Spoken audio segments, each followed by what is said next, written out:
Hello there, this is Sam in the Reloved Guitars workshop, and it's time to switch my phone off again. Always do this. And all that noise. Come on. Switched off for a minute. Yeah, just uh-oh. Look out. Here comes Morris. No, it's Yummy. Hello. Where's your brother? He's not around. That's unusual. It's the day after Boxing Day. Look at that for a sunset. Well, kind of almost sunset. Pretty impressive. Anyway, before the heat all escapes from the shed, Madam, I'm going to go back out. Go on then, there you go. That wasn't my foot connecting with her backside. Yeah, day after Boxing Day, and been an interesting couple of days because two things really, three. First one is I've polished this one up as good as it's going to get, ready for listing and sale, and it's not perfect. It came with some pretty serious dings and blemishes on the colour. It's not the best thing, to be honest. Strange kind of dark markings on this. Anyway, it's still a nice guitar, so I'm going to put it all back together again. Donk. The other thing that's quite unusual for me is that I've taken apart my 32-year-old Japanese Squire to do a little bit of restoration, but a little bit of tidying up.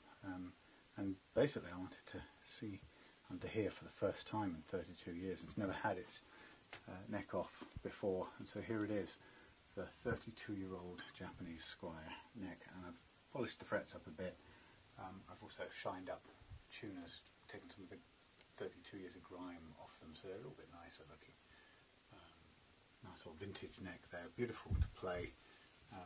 Some of the lacquer's worn down the edge here, so what I've done is ladled on a bit of lacquer, which I'm going to then sand back to a nice smooth finish.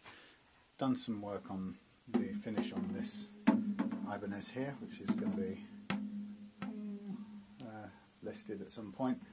And the other thing today is to welcome in this newcomer, which really wasn't planned, but this is a Wesley. And the Wesley is a brand of guitar I've seen a few times on eBay and such places. And the Wesley brand is, you've probably seen it in association with acrylic guitars. They have made quite a few of those quite interesting acrylic guitars. This is a Wesley Strat copy, and I have to say, do I actually believe has it still got its, oh my god, it has still got its plastic coating on. Can you believe? These people are amazing, they never actually take off the plastic coating. Well, look at that. I'm not one for keeping the plastic on the car seats, but hey, I'm almost glad about that, because I've now got a virtually brand new surface under there. That came as a surprise. Anyway, this is a Wesley Stratocaster in a shiny metallic blue finish, which is quite nice. It's also in good condition, no real major marks. Probably find that this has got its plastic coating on as well, which will render this beautifully new as well. So all told, a sparkly example. Got it for a small amount of money. Ooh, the tremolo even works. Small amount of money, and I'll do this up using with the usual Reloved treatment, and be able to put it out well under £100, you know, somewhere in the sort of 80 quid region max for a cheap, affordable Reloved guitar, but in really good condition. So it's nice to be able to come across something that cheap to allow me to do that. You know, obviously these are a bit more expensive, those things as well. So yeah, nice to find something, because it really fits the kind of Reloved guitars ethos, which is that these guitars, in basic budget guitars like this, just irrespective of the brand name, can be made to play beautifully, and this will be a great example of that, I'm absolutely sure, especially given the fact that we've got this wrapping is still on the pick guard, which means I can take all of this off, take the wrapping off, and make this a really clean looking guitar. I was a bit wrong, there is no plastic on there, but I can still clean that up. Anyway, so a nice guitar. It's got sealed tuners. One of them's a bit wonky, but I can put that right. Give them all a clean. I think they probably may even have the plastic on the backs of those. But all said, all told, there's nothing wrong with this at all. Haven't heard how it plays, but we'll get back to that once we've tidied it up. So, as I say, chance buy. Hadn't really planned on it. And so what I'm going to do is just fire away right now. You know, in terms of money, this was a local Facebook buy and sell purchase, and the guy advertised it a month or so ago at a certain price, and then basically I didn't go for it because at that price it doesn't allow me to put it out. Well, I'm dazzling myself. At that price, doesn't allow me to put it out as a feasible guitar. It was feasible as a real love guitar, so he then dropped it 50% of what he had originally asked for, and that suddenly makes it a viable option. Hence, I thought, oh, why not? You know, like I said, it's not a name guitar, but the whole principle of the real love guitar things is, you know, that. Oh, here comes Morris, I'm sure. The real love guitars thing is about taking, you know, really budget guitars that you wouldn't maybe give a second thought to. No, it's you me again. So you like being in here? Why? Because it's warm. Probably. Into the rubbish bin.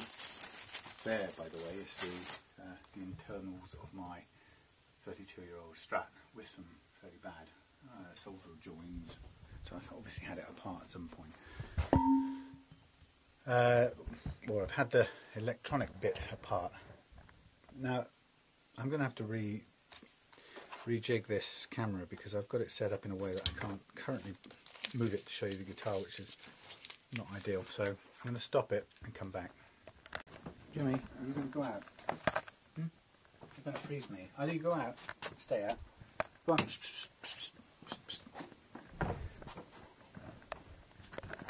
I think I've got it done in such a way. Yeah, I've slightly tweaked it from before, so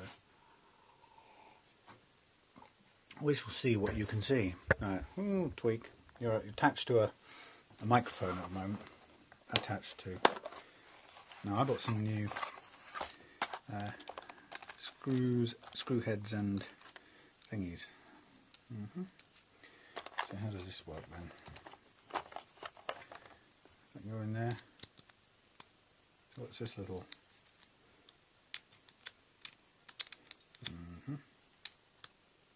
Oh, it locks in place, I see. Well, I don't think I do see, but and then it has this. That's the attachment for sockets. And what if I'm doing a screw?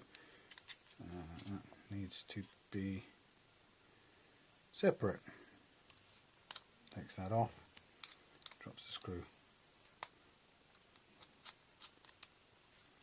Okay, unusual, new to me. I'd like to keep those in one place because I'd like to be able to find them all again. It would be unheard of in terms of discipline, but we'll try.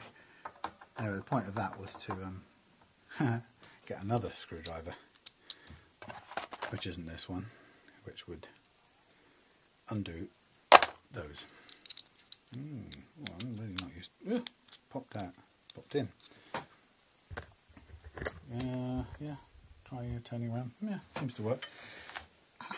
So, first of all, standard process, back off, back off.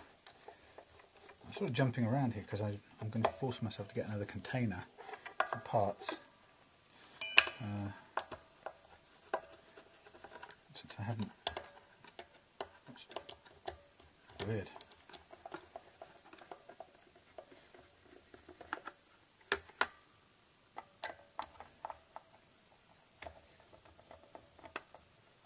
Yes, I'm taking this apart and I haven't prepared myself another container for all the bits, but I will find one. So it's got a tiny couple of scratches on the back where the belt, sort of belt buckle was.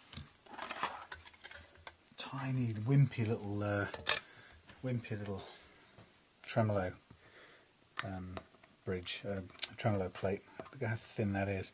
As little metal as you can possibly get away with to make it work, which is such a shame. Those bits belong to that one, so I can't use that. I can use this because these bits are surplus to requirements, in which case I better put them up here. Yes, so in terms of tremolo construction, that is as wimpy as you can get. That, you know, that's where it's cheap. I'll take these off as well, so I can get underneath. And I have to be careful when you've got when you have one of these bridges that is so cheaply made. You've got to be quite careful, which I'm not being at the moment, when you're taking, and you won't be able to see this, careful taking the springs off. In fact, it's probably safer to pull them off. Jesus, they're under load, they are. I'm not sure what's safer then. If you want to get them off the back, it's very easy. Can be very easy, if you're not careful, to break this alloy in this block because it is so crumbly. It's easier to put them on actually than it is to take them off. But so there are the 3 springs. I'll put them along with the pickguard screws into this new container. And now once we take the strings off, we'll be able to just take the thingy, the tremolo right off, and then have a good clean around underneath the individual bridge saddles. Well, I would have to undo this first. In fact, we can use the power one for that. So all in all, I'm very pleased with this guitar. It's a good condition budget guitar. Will clean up very, very nicely. We'll do, even though it's cheap and budget, we will do the full fret leveling. That's a bit stiff. The full fret leveling trick, because the whole principle of this is, you know, given that treatment, these cheap guitars can be as good to play as an expensive guitar. Now, it may not have the same quality pickups. And we do have quite a few spare pickups around here as well, which we could change out if we didn't like the tone of the ones we've got here. We've got a few Squire pickups that we could use instead. These strings come out.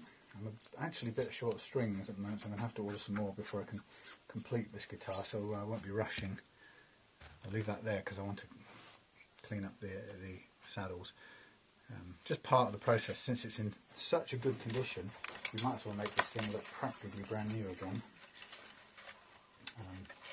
It's come from a guy whose daughter had it for a while and then didn't continue. And it's sort of very much a very familiar story for the guitars that I end up getting here. It's very common. And sometimes you wonder if the reason for giving up is something to do with how badly the guitars play, or how hard they are to play. In this case it didn't seem so bad, and it actually does look like the intonation has been set at some point, which would be quite a surprise. What I'm going to do is just try and get these off. They're actually very clean. I literally have not picked up any grime along the period of time. I've taken them off just so I can get this plastic off. They don't need cleaning for once. There's not a hint of rust or anything on any of the fittings on this guitar, so it's been kept in the dry room house, unlike this shed.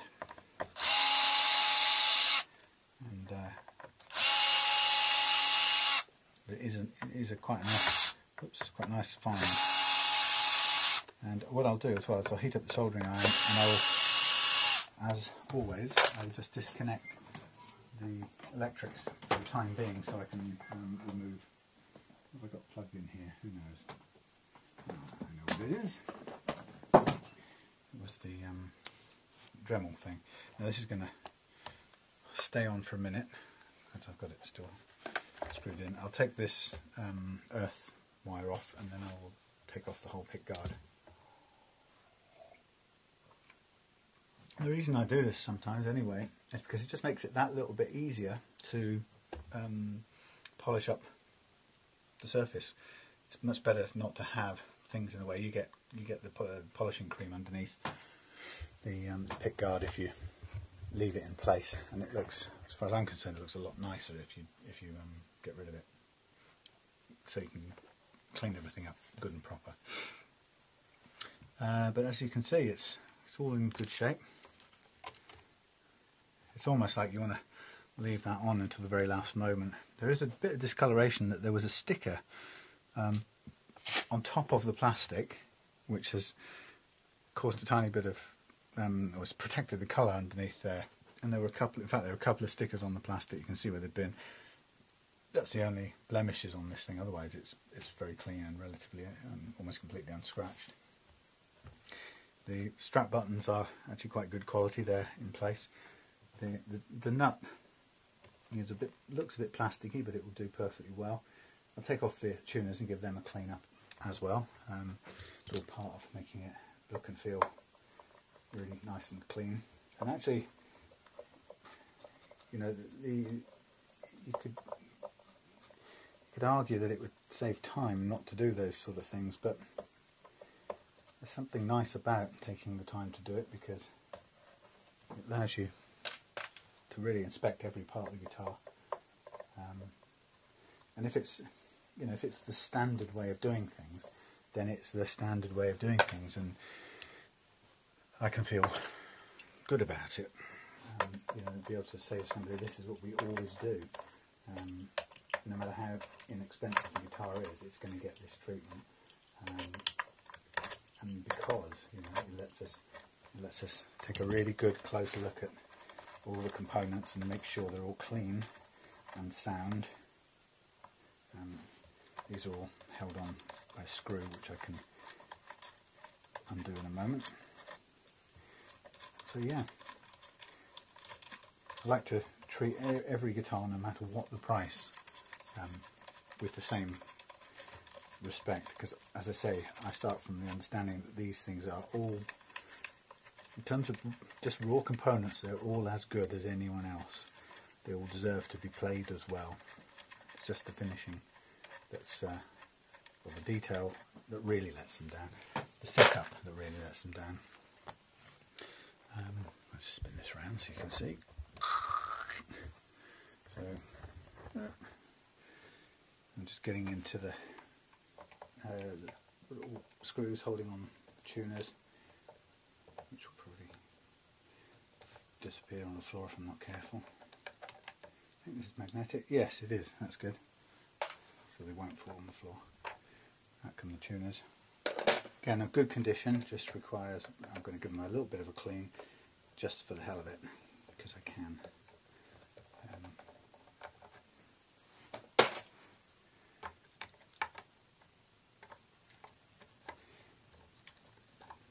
So this is nice because it allows me to offer a guitar under £100, and you know, one of the reasons, it's not a lot of profit, but one of the reasons, I was explaining to Claire this morning, one of the reasons why I like to do this with the lesser, occasionally with lesser known brands, is because so long as I don't lose money on it and make just a little bit for the time and effort spent, it's a really good way of exploring, having a look at a brand that I've never had in the workshop before. So I'd never really want to turn it down, so I can always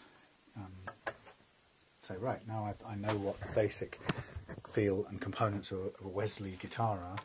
In fact, I can say, actually, it's not a bad guitar, I quite like it. So nice hot soldering iron. We'll just get rid of or uncouple this earth lead here, which will pull back through the body nicely, and will also take away the disconnect this jack input socket as well, and that just lets us take out the whole. Okay, it's all in one cable, one cable, 2 parts, and following the normal format that the earth is the bare one. Okay, so that can go in there. We can actually turn the soldering iron off now. This won't pull through because I need to just clip down the excess solder just to make it fit through, fit back through the hole, otherwise it's going to be a bit cumbersome. Get the last of the pick guard screws off, and then the whole thing will lift out. It actually goes, interestingly, goes underneath. Wow, it goes underneath the neck.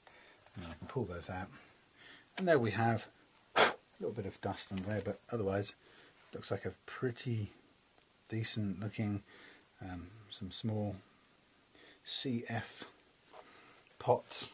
I'm sure they're perfectly adequate for the job, but we'll have a listen after we put it all back together again. A little bit of shielding on the inside there, and you know, pickups with a single magnet piece on the back there. I'm not very hugely technical, but they're not. I don't think they're considered or rated too highly. I think we've got quite a few others that we could use in their place. Some of which are individual magnets, but also some of which are single pieces, and I'm not really sure which or which. So here you can see a guitar that I think is routed for, yeah, it looks like it's routed for single, and possibly a humbucker. Got quite a bit of leftover sawdust which will come out.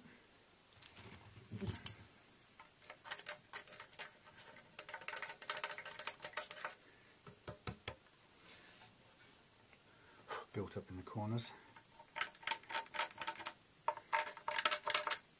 No big hassle, but might as well chuck it out.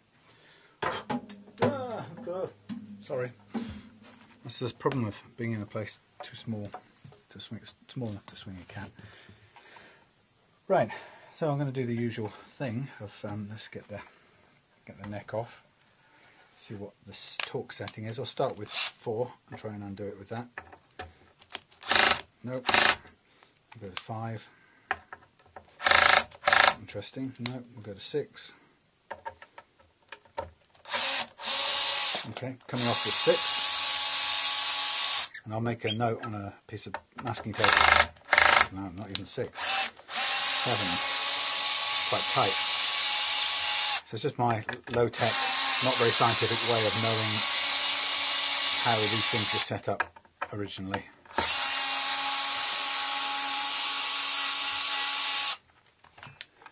Okay, so we've got a plate here with a rubber backing, or a plastic backing, which is cool. Put that in there. Just let this come apart, gently wheedle it apart, and we're just checking now to see if there are shims. In fact, there is one in there. A little piece of shim material. I don't know if you can see up close. But that little yellow strip there is a shim put in to just adjust the neck geometry to get it exactly the way they want it. And then all I want to do with that is to just draw a line around it, basically so that I know where it needs to go in case it falls out. Ideally, I could glue it in, but I'd rather not add any more glue underneath.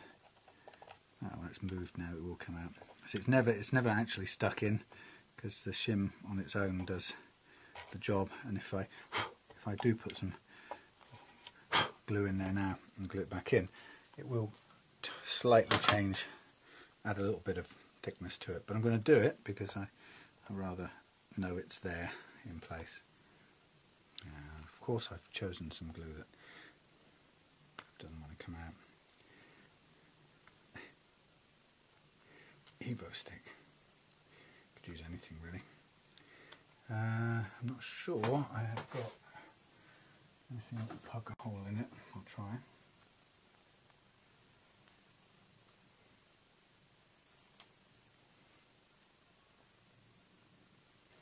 Typical.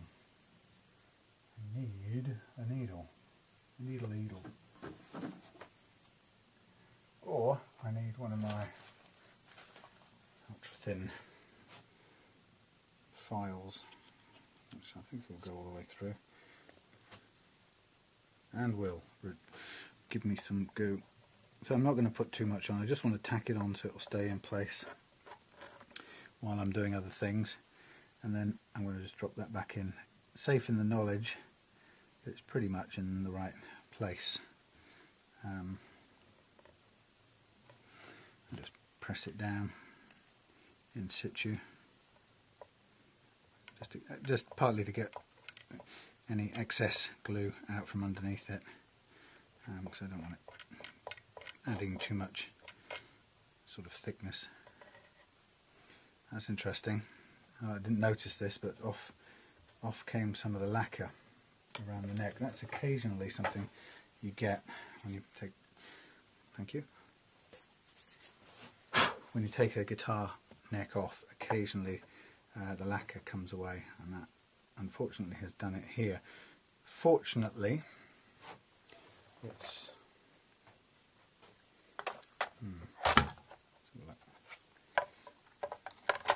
fortunately it's just underneath the plastic pickguard, but there we go, that's what you get. So I'm going to move this thing out of the way somewhere for the time being. Probably need to hang it up, and I'm kind of running out of things to hang it up with.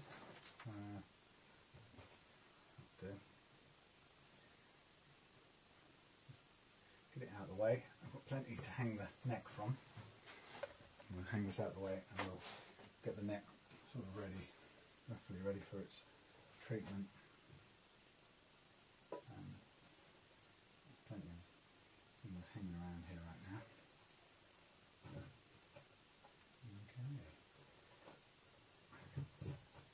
So you can just dangle there nicely. Right.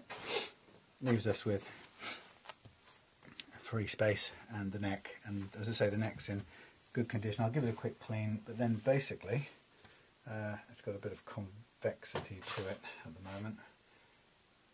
In fact, actually it's not, it's a bit warped. It's convex on one side, or flat or slightly convex on one side and slightly concave on the other, so that's going to have to be done in that state. There's nothing, it won't affect the way it plays, it just means we can't begin with it being 100% level. Nothing we can do about it.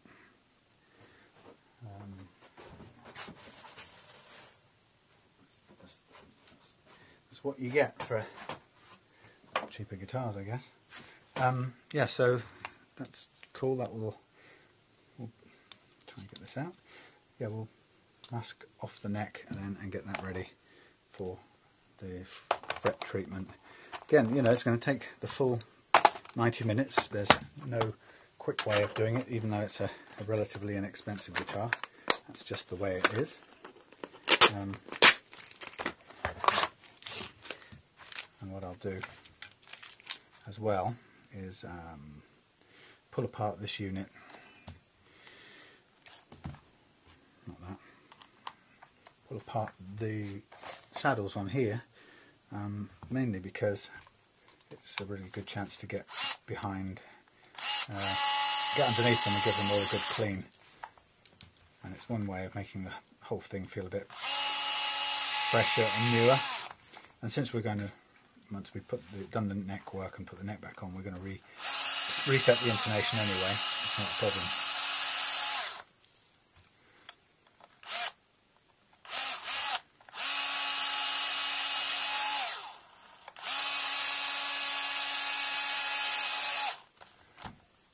So, there endeth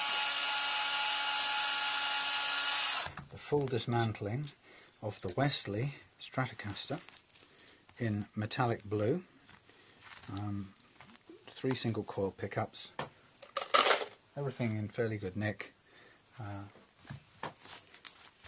slightly twisted neck that isn't perfect, but it's okay, and frets that are basically in good enough shape. We've got loads of metal on them.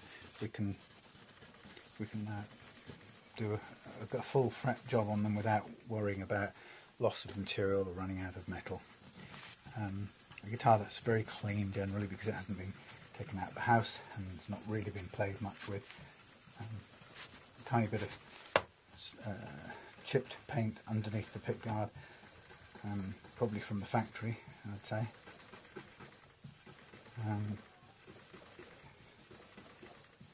There we go. Sort of finger degrease, hardly required on this one. Nice and clean, and yeah, it's in good shape. Okay, and then basically I get the solvent here. God, this is so light. This tremolo plate is horrendously light. In fact, we could even replace it with a slightly better one that we've got from somewhere else if we wanted to. Mind you, it's, you know, it's functional and it's original to the guitar. So,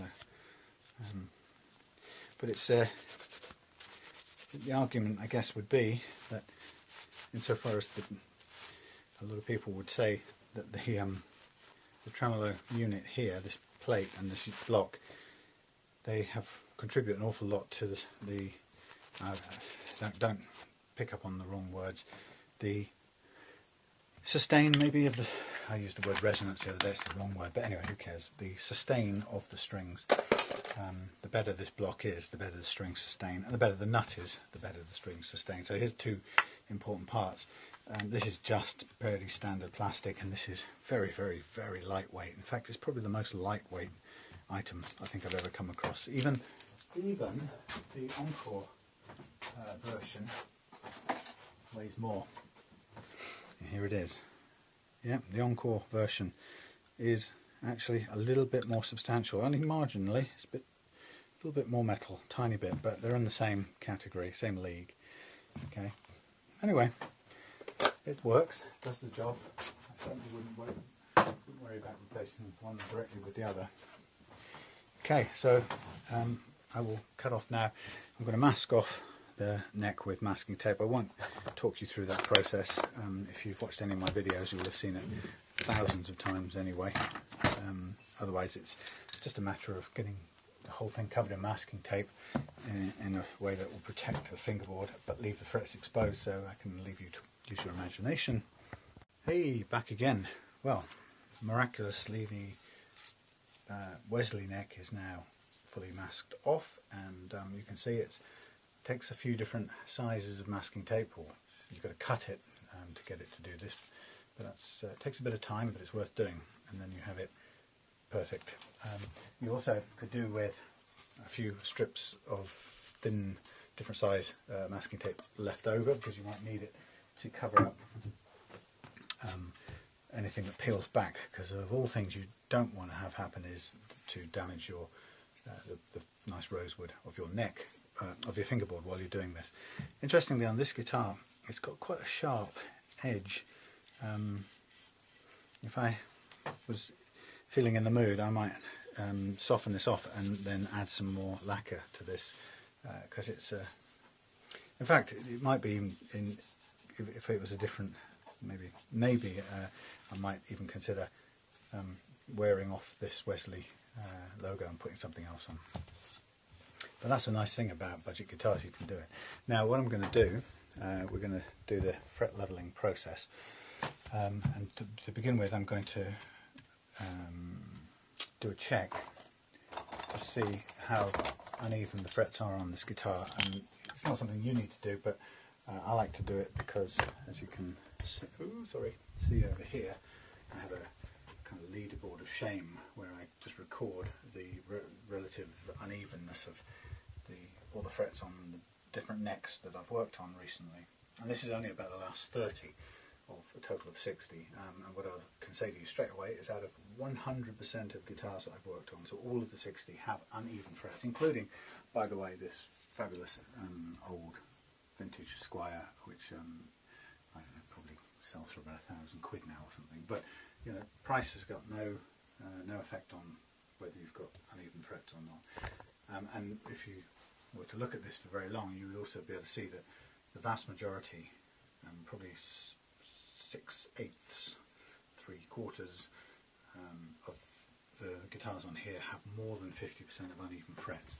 So, you know, it's worth remembering that.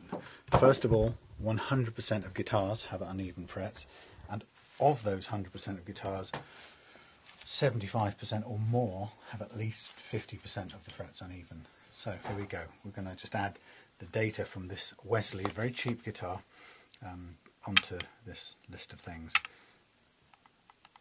So with my fret rocker, I'm checking for relative levelness of the frets, and it allows me to rock, and with a slight clicking noise, side to side where I find a fret that appears to be high.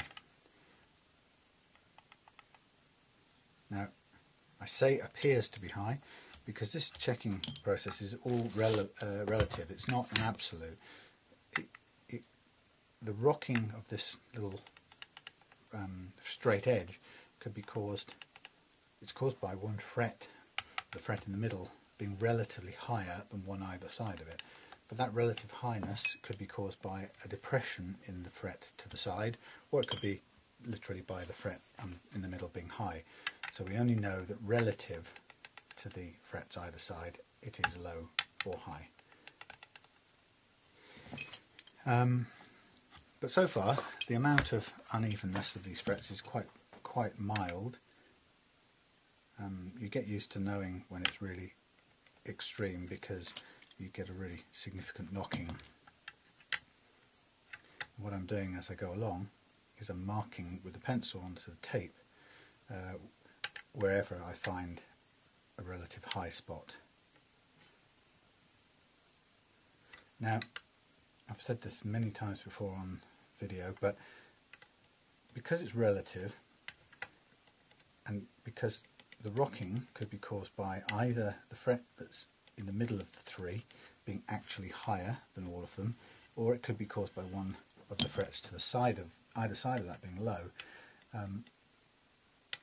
You don't really have to work out which it is if you're going to use the fret leveling approach that I'm going to use, which is using a single file to do it all the frets at the same time. Using a single file like that allows you to take a bit off all the frets while you're doing it, so it cleans the surface of all the frets, if you like, and in doing so it'll take more off the high points and bring those down to the level of all the other frets. So, and when that's happening, you don't need to try and work out, or you don't have the headache of trying to work out which fret is actually high and which one is actually low, because your fret file sort of takes that worry away from you and just gets on and evens them all out. Now, if on the other hand you're doing frets one at a time, or i.e. for example you have so few high spots that you only really need to adjust one particular fret because you can tell straight away which one is causing the problem, then you might do it with what I would call a spot method, where you just do you level one spot on one fret that's clearly higher than the others, and for doing that you would probably just use a little block with some sandpaper on it, and that would be perfectly good enough to level a single spot. However, you may find that the spot you've marked up may be caused by the fret to one side or the other actually being lower. So in that case, when you're about to do it as a spot treatment, you do need to know whether the thing, for example this thing here, you do need to know whether in fact that is actually high, because if you go and spot level it you're going to just go and do that, or you need to know if it's in fact caused by this one being lower, which makes you think that one's higher, and that way you'd have to do a relative check. So if we were just going to do that one, I would then go to this one and check, is that low? if it's low, I'd expect it to click on downwards on this one, and if that one's high, is that one low? So I check that one, and I'd have to take a much more informed guess at which is high and which is low. If you get it wrong and you lower this one, what you'll find is the problem increases and it won't go away, in which case you need to adjust and find out where the high spot actually is. That's why, sorry, that was very loud. That's why I prefer to do it this way, which is to use a single file to do them all, and that allows you to take care of any chips or dents or wear on the fret surfaces as you're doing it. Now we have, I don't know how many frets on this neck, 2, 4, 6, 8, 10, 12, 14, 16, 18, 20, 22. Nice number. Take off 2 because I can't check the end ones. Then we have 1, 2, 3, 4, 5, 6, 7, 8, 9, 10, 11, 12. And that is a bit misleading, really. So that's 6 out of 10, which is 60%. And while it's 60%, they're very, very slight. The unevenness is very slight. So although technically I'm going to mark it up and put it on there as a 6 out of 10, 60% score, it's actually, in real terms, it's better than it seems, which I think is quite impressive for a cheap guitar. The fact that it's 60%, but really it's a bit better than that. So we're going to call it the Wesley Strat copy. We're going to give it a 60%, but I'm going to put a little asterisk here, and the asterisk I'm going to write in a smaller pen or pencil. Asterisk is very, God, that's not a good pencil. Very slight unevenness, just for information. Unevenness. There you go. So, you know, just for, oh God, I keep doing this every time.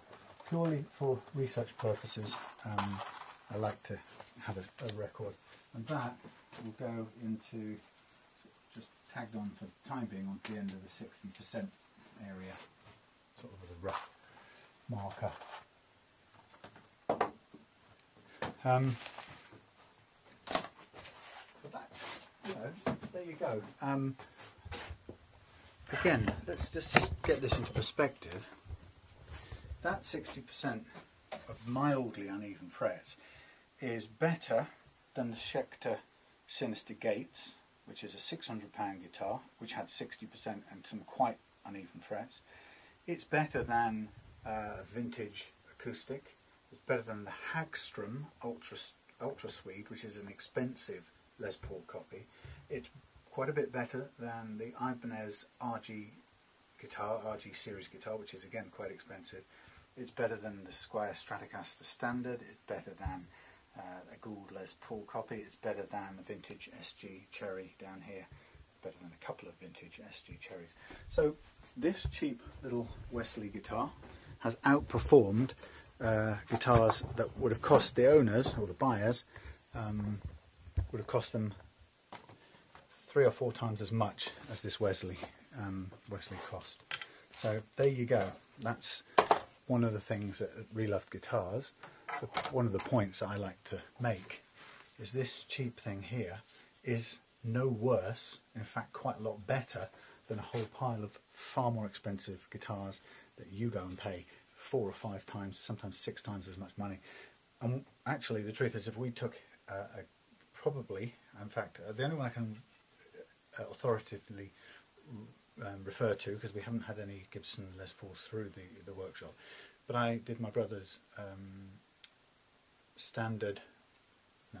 Squier Custom Shop Telecaster, American Custom Shop Telecaster, 2.5 grand's worth of custom shop guitar, and that had 60-something% of uneven frets on it as well. So for your 2.5 grand custom shop, every guitar has uneven frets, and if you put them right on a I don't know, whatever this cost new, 100 quid new budget guitar, this neck will play as well as a £2,500 custom shop guitar untreated. So just remember that. That's what I like about this whole process in reloving guitars. Okay, so once we've done that little check, you don't have to, I'm going to get a permanent marker and I'm going to draw across the top of all the frets. And doing this gives me a way of telling whether my file in a moment has taken away material or touched a fret or not. And that's just handy for me to know which parts of the neck I've covered, so I can make sure I reach all of the frets and take a little bit off all of them. And so this is a very low cost and easy way of telling that, because when the file scrapes the top of the fret, it'll take this black pen away. And then, without much further ado, got this a bit tangled up. Without much further ado, I am going to just get straight stuck in to levelling these frets. Sorry, there's so many things in the way here that I am a bit stuck for space.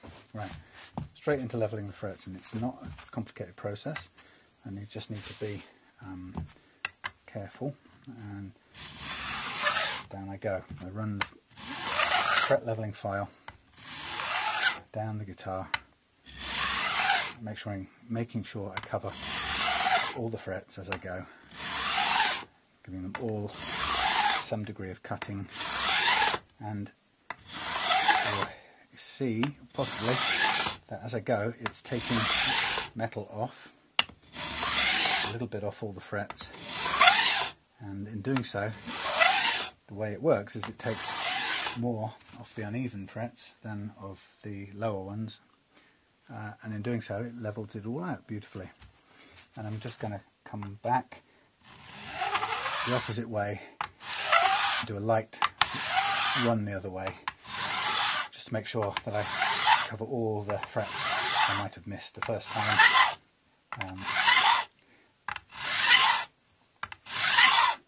And right to the far edge, and then run slightly off the edge. And then I'm just going to brush off all the swarf or the leftover metal, whatever it's called. And if you were doing this yourself, you might want at this point to just get your fret rocker out again and just check the places you marked it up as uneven. And you will find, unless it's a very severe unevenness, which in this guitar none of it was, you will find that everything now has it's disappeared, all of that unevenness. Tiny little bit there because I can see it hasn't quite cut that as far on that fret as the others, so I can just scoot along there a couple more swipes, and that's great, it's taken that away. Okay, so pretty much everything done, no more uneven points on this guitar. So that, folks, is your fret leveling done. That means every fret on this neck now is perfectly level. Just that simply. No ultra high scientific tech, just a good straight file custom made for the job, about £30, and a bit of care and some marker pen. So that's part one of the 3 stages we're going through. The first stage is to level the frets. The second stage is to reshape them, because now currently they have a flat scratched surface on top, which makes them impossible to play. You wouldn't want to put a string against those frets. They would be gritty as hell, but also because they have a flat top they would also be very sharp, but the flat top also moves the intonation point closer to the bridge. Sorry, yes, the bridge, that way. So it's not a huge amount, but it's enough to have an impact on your intonation of your strings, so we don't want that. So stage 2, the reprofiling, requires a special tool as well. It can be done with a file. There's a low-tech way of doing all of this. You could do this work with sandpaper, you could do this work with a 3-sided triangular file, but I've got tools because it just make it more consistent and easier. And so you get this fret profiling or reprofiling fret crowning tool, and you basically run it along the fret in this direction, and it shaves off the edges of the flat spot, if you like, and in doing so reshapes the fret back into its original horseshoe shoe-shaped thing. And then this file is nice because it's got diamond coating, so it's pretty good. And within a few seconds, you've got a fret with a very, very thin line of marker pen. And the idea is to leave a little thin line of marker pen down the middle, and you do that because it tells you, if you've left that thin line of marker pen, it tells you you've not taken any material off the top of the fret. And if you haven't taken any material off the top of the fret, then it's still at the same height it was before you started, which we know currently is perfectly level. So if we can leave that little thin line on top of all of these, we've reshaped them whilst retaining their overall relative levelness. Big mouthful. And that's the pattern. So we just fire away. Nothing too complex about this. Just requires a bit of patience, a bit of care that we don't go beyond that certain point. We don't want to reduce this fret and wear it away so that we create another low spot on our neck. That would pretty much defeat all the work we've just done. And so we just do every fret the same way. And that would be step 2. And the third part of our process will be then to take these newly reshaped frets, which are all now still nicely level, and to polish them using a variety of grades of sandpaper. And that third stage, the polishing stage, will then get the frets back into a playing condition, so they'll be ready for restringing and be smooth enough to play guitar with. So just bear in mind 3 stages to this neck work. It's the fret leveling, the fret reprofiling, the reshaping part, and then the sanding or polishing of the frets. And you know, all in all, you could expect to take about an hour and a half to do all of this, and you don't want to try and rush it, because as you can see, you are working with metal, and if you take off too much, you can't put it back on. So you don't ever want to do anything too extreme, because ultimately, if you take off too much or grind it down too low, you're going to be faced with having to re-fret the neck or chuck it away.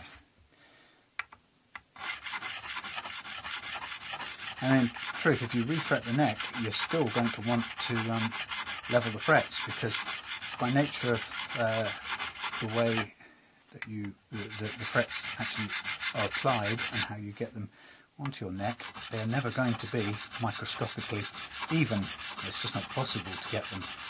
And if you push them in and glue them into place, you're not going to get them sitting at exactly the same height relative to each other. Even if the wire is exactly the same size, they're all going to sit in slightly differently. So if you are forced to re-fret your whole neck, then you're still going to have to go through the fret leveling process again if you want this kind of precision on your guitar. One of the things we haven't talked about now at this point, it's probably a good point to mention it, is why the hell are you doing this anyway?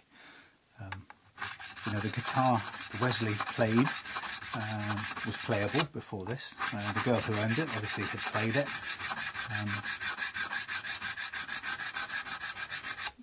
I don't know if the playability of the guitar had anything to do with her decision to give up. It may have done, and I'm sure it sometimes does play a part, but it was playable. So the question is, why do we do this? And it's to, well, put it another way, what happens when frets are uneven? When the frets are uneven, you have frets that stick out slightly higher than they should, and because the distances involved, the clearances of the strings are so tiny when you're playing guitar up and down the neck and pressing the strings onto the frets. The clearance, when you fret a string on that fret, the clearance between that and the next fret is the tiniest amount. So you imagine it fretting there, and there's a tiny amount clearance on the next fret, and then a larger amount on the fret afterwards, and a larger amount on the fret afterwards. Those clearances on those next frets are so small that if that fret is a tiny bit high relative to all the other frets, then the chances are that the string, when you fret it there, will buzz against that fret, or worst of all, the fret will interfere and choke the string off completely and force you to play. It'll actually play that note there instead of the note you were trying to play. And so when a guitar has uneven frets, it always has that problem inherently. And the more uneven the frets are, then the higher the playing action has to be set to overcome those problems. So that if you were to, if you had that problem and you were to then raise your playing action higher, then of course that gap between the fretted string and the next fret becomes that much bigger. So you can do away with that problem by just raising the action, and that's what you find on most cheap guitars, that the action is set, and not just cheap, I keep saying that, it's actually on all guitars that haven't been treated properly, that you'll find that the action is set at a height, the minimum height that they can set it, whilst still doing kind of accommodating the fret problem. So they'll basically, in other words, they'll go, somebody setting the guitar will go as low as you can go with the action, then they'll hit buzzing because of the uneven frets, although they won't necessarily know that's why it is. Then they'll back off and raise the action a little bit higher to clear that buzzing, and then they'll stop, and that will be the playing action that you get. And I presume that on a lot of budget guitars, a lot of other kinds of guitars, that is choice is made, that decision is made in the factory, and then out the door it goes, and you get it set to so that it avoids the inherent problems of the uneven frets that it's definitely got, as my research has proven. So you get this guitar with an action set to mask those problems. As a result, it's usually more or less challenging to play, and what we're doing here now is taking away that underlying problem so that we can now lower the action quite a bit more and end up with a much easier guitar to play, and therefore a much more pleasant guitar to play. Okay, stage 2 of 3 done. Stage 3, now we need to sand this down and return it to a beautiful playable condition. And for that, I'm actually in danger of running out of the right stuff. We're going to need a series of grades of paper. One of them, 2000. I need some 800. I've got to buy some more. So I'm going to use a combination of papers. I'm going to use some 800 grit paper. I'm going to use 3 or 4 pieces of that, and then I'm going to use some 240 paper to begin with. It's quite rough, and then I'm going to use some 800 paper, which is much lighter, and then after that I'm going to go to a set of Micromesh polishing papers, which run from about 1500 through to incredibly fine 12,000 grit, and by the time we get down there we will be in sort of polishing mode. It won't look like we're taking any material, we're just shining. Well, of course we are taking material. That's the whole nature of polishing, is you take a bit off to make finer and finer scratches effectively. So just to begin with, we've got a particular sort of challenge with this, and how we deal with this challenge will affect how the guitar plays. So we've got to take this very, very seriously. At the moment, the limiting factor on this guitar neck, in terms of the way it will play and the scratchiness, is the marks left, or are the marks left by this fret leveling file, and they are really, really extreme. So just for the sake of argument, if that's 240 grit and this is 800, and these Micromesh papers are 15 to right the way through to 12,000, let's call this 0 just for argument's sake. So we've got a 0 grit scratch on top of these things. We need to do as much work with this as we need to do to get rid of every trace of this. When we've done that, and only when we've done that, we will have a neck that's full of scratches left by this, which then we need to apply for 800 paper until we've removed any trace of the 240. Then we've got a neck that is full of 800 scratches, and we use a succession of these papers to remove those, and so on. In my experience, the key bit is getting rid of these. It's these scratches that, when they're left on the neck, will cause it to play badly when you come to put strings on. The sneaky bit is it's really hard to see those scratches. You can think they're gone if you're not careful, and end up shining up these frets to a beautiful polish, and it still has these scratches in here. So to that end, we need to use the miracle of this little old-fashioned magnifying glass, and basically get up like some sort of bizarre Hercule Poirot character. And we're going to, if you were to do this, I would really encourage you to follow the sort of routine that I've outlined. You can change the grades of paper a little bit, it doesn't really matter. You're still doing the same thing. But the real challenge will be the discipline to examine every single one of these in minute detail and not move on until you have got rid of these scratches.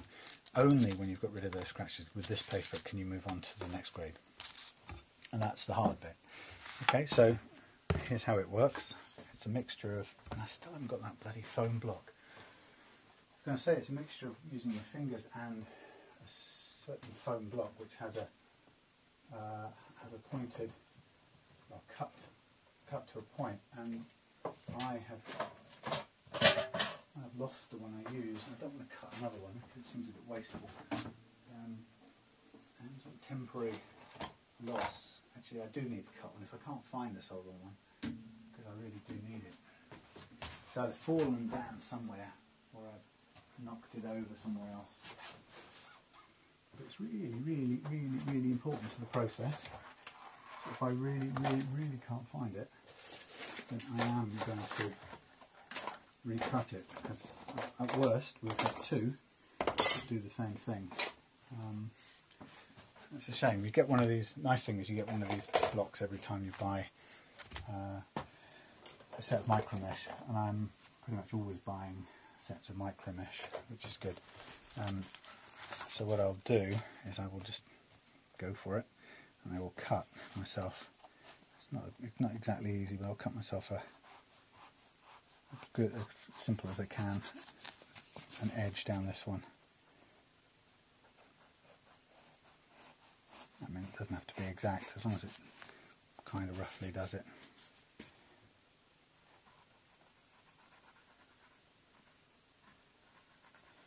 That's a bit crude, but it will sort of do the thing anyway. Where are you gone? I've lost where the camera is. Could do with a bit of tidying up there. Come on.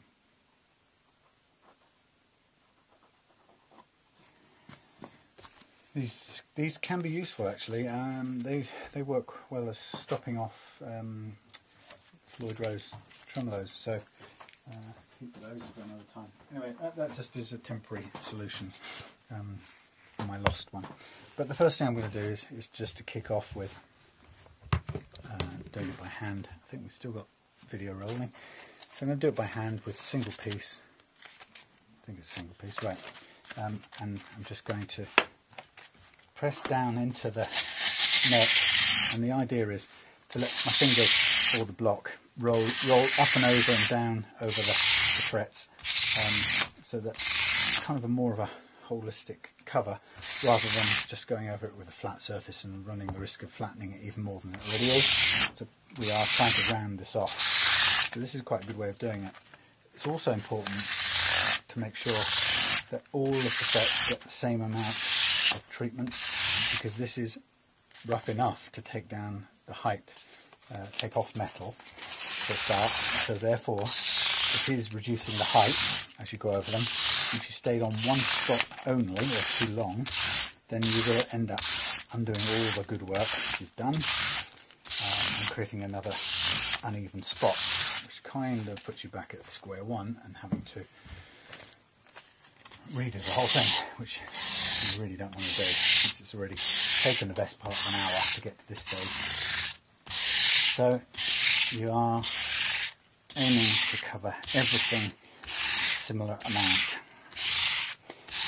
Just for information, you often find that the end ones, the beginning and the very end, are the hardest ones to get done, and they often are the ones that show up as having scratches still left in them, because somehow you just don't seem to press down quite as evenly on those as on the other ones once the paper's running.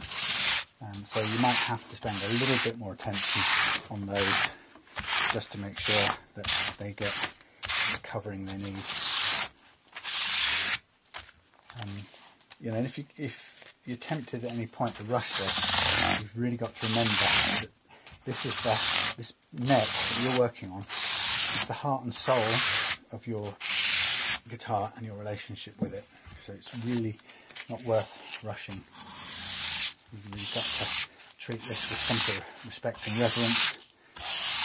And it is also the bit, if I ever get tempted to rush, I have to remember that for me, this is the bit where, when somebody comes and buys one of these guitars that I've set up, it's the bit where they come and feel it, put their hands on the guitar and feel the action for the first time, and you know, it's the bit where they say, "My God, it's amazing." You know, that's how I get it, by not rushing that, by taking my time. So if I want that kind of experience for my customers, then I've got to stick with this and have the discipline to do it, even though this is a quote-unquote cheap, no-name, relatively unknown brand of guitar. Stick to my principles. There's no reason why this won't play beautifully when I finish with it, and I have every confidence that it will, but only if I stick to doing the work on it, and doing it as well as I would do it if it was a £1,000 Fender USA. Now, usually it's around about the end of the second sheet of 240 that I will do. I'll do a check, a visual check, and start looking to see if I've succeeded in removing the scratches from the fret leveling file. And I never allow myself to start looking before that. Just no point. So it's at least 2 whole sheets. It takes off all the grit and the abrasive stuff.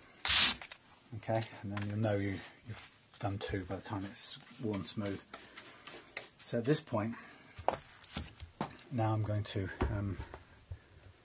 have a look under magnification.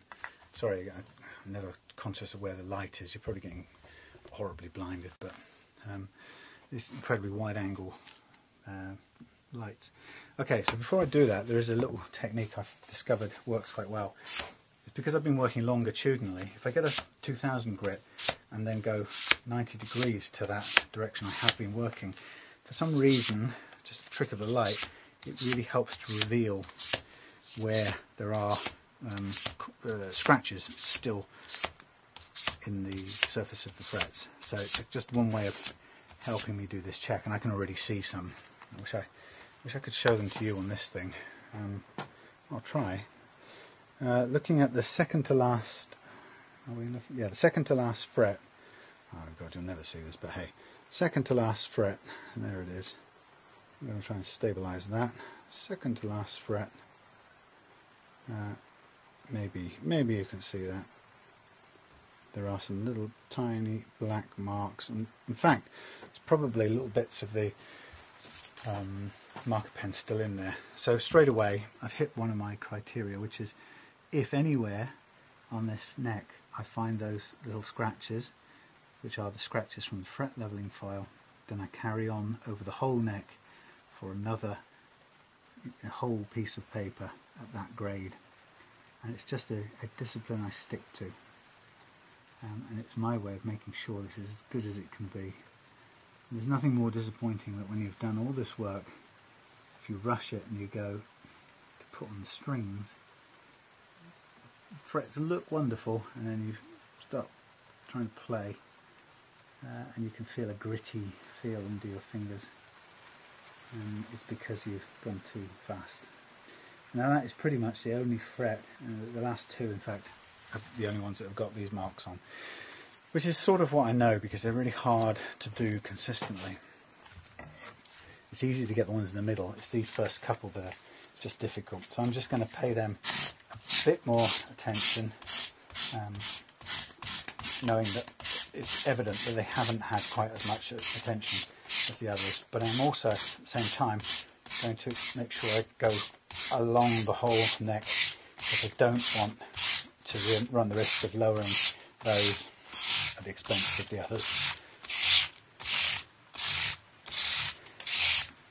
And a bit more work on all the others anyway isn't such a bad thing. It always contributes to a smoother playing guitar.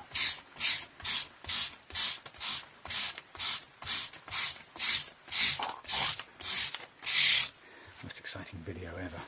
Not.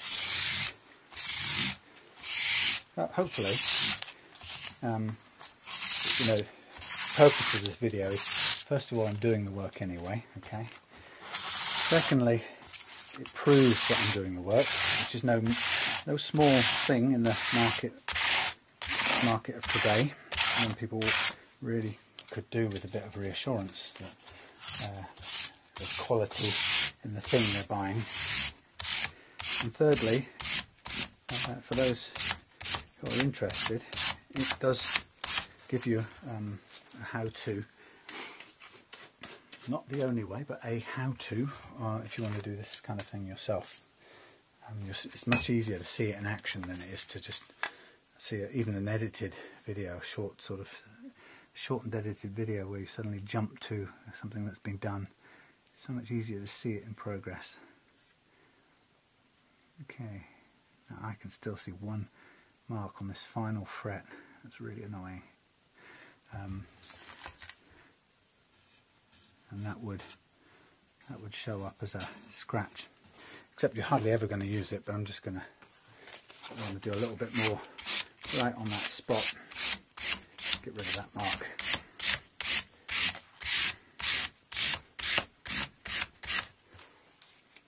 Oops.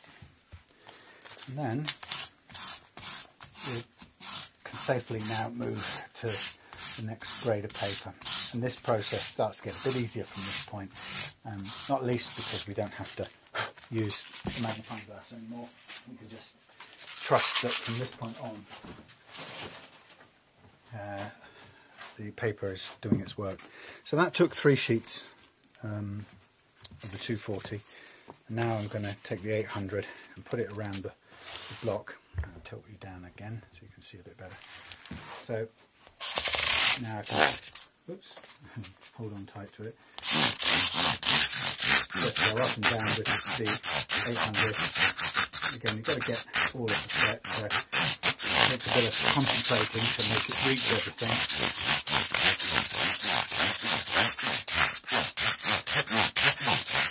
This is why I often will turn it over and run the other way, as well as shifting the paper around a little bit to get some fresh edge to it. It gives me a better chance of getting to these last frets. Make sure it's on. And it's off again. I think what I'm going to do is I'm just going to cut this block and cut it down in size, because the previous one I had wasn't so big and it was easy to hold and use at the same time. Okay. There we are. That's better.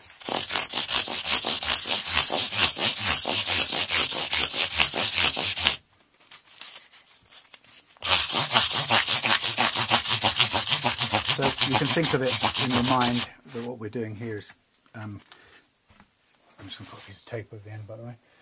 We're sanding these things down now to cover the whole neck with 800 grit scratching. a much finer scratch than we've already had on here, so but that's the purpose of it. Get rid of all the 240 grit scratching and replacing it with much finer 800 grit. But, as I say, it's still scratching, you're still wearing away at your frets as we go. Now in some ways this 800 stage is really critical too, because at this stage it's also quite easy to run forward from the temptation to just think, alright, that's done. And I would recommend you also do 3 of these sheets, even though it already now looks like everything's got 800 scratching on it. To use more rather than less, we'll just make sure of it. No reason why not to. Get in those first few as well, they're quite hard.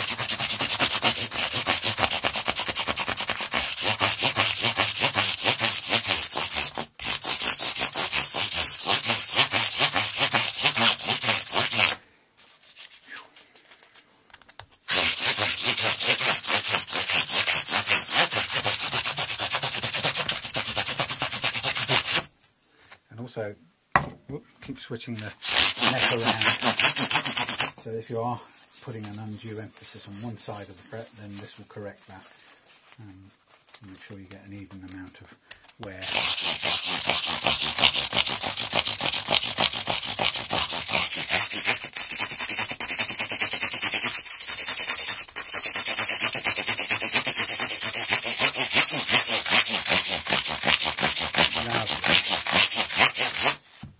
Right, one more piece. Kind of pleased that we'll be able to do the unveil now, and this guitar will be on its way to being complete, and what a new looking beauty it will be. We've started off with good raw material with this one, in very good second-hand condition. And I think by the time this is set up, this will be a bargain of a player's guitar for very, very little money.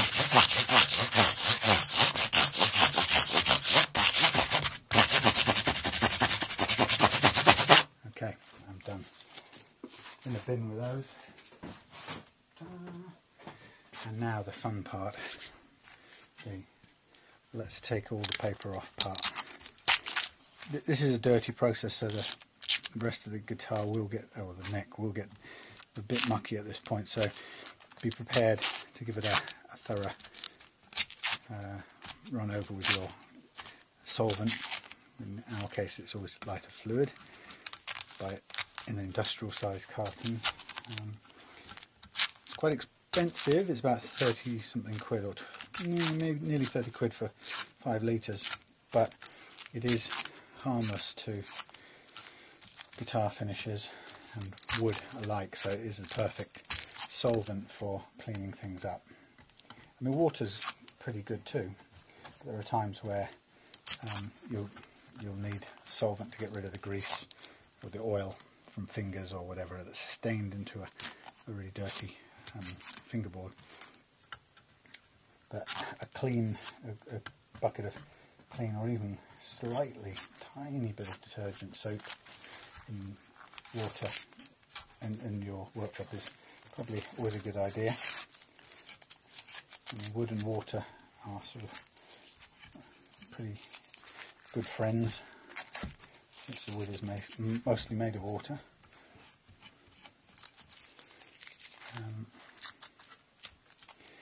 At the moment, having cleaned this fingerboard looks a little bit dry now. And once we've got all this stuff off, what I'll probably do is give it some lemon oil just to darken it down a bit. But it really is, that is cosmetic. It doesn't affect how it plays. It certainly doesn't affect the sound of it. As I'm going to get into that argument, but it really doesn't. But it does make it look a little bit more attractive when it has some oil in it. But it will eventually pick up oil. That's what it does. It picks up oil from your skin, and it will naturally darken with age because of the oils in your skin. Okay, so we've got all of this. Unhook. You know, taking all that time to mask all this off has paid off in that we've done all this work and run the risk of no damage, or not run no risk of damage to the fingerboard. You know, we've worked with sandpapers and files and God knows what, so a lot of destructive, in inverted commas, work, but no damage to the rest of the guitar that we didn't want the files to touch. So absolutely worth taking your time to do. Right, there we have the done guitar. I say we'll get a bit of the nap thread back out, give the neck overall a quick swipe, because there is a lot of powder that comes off the files, and the sandpaper is still knocking about and making the thing, dirtying it up a bit, and kind of, particularly on the back actually, it tends to build up. There we are, all nice and clean. Said fingerboard fairly dry looking at this point in time, but we'll liven that up. And here we have the freshly fret leveled and re-profiled and polished frets. And you know, the thing is, they might not look that much different, but what you know now is that you have frets that are level, and it means that when we put it back together again, you are definitely going to get a better action out of this guitar than you did out of the one we had a few minutes ago when we began. So now might as well at this point put some lemon oil on there and let it sink in a bit. I'm going to need some more of this stuff. Just blowing it on, rubbing it in a bit. Some of the dust still coming off from the fret leveling. You can see on the. Again, it is cosmetic. You're not really doing anything substantial or important to the guitar. You're just making it look a certain way when you use oil.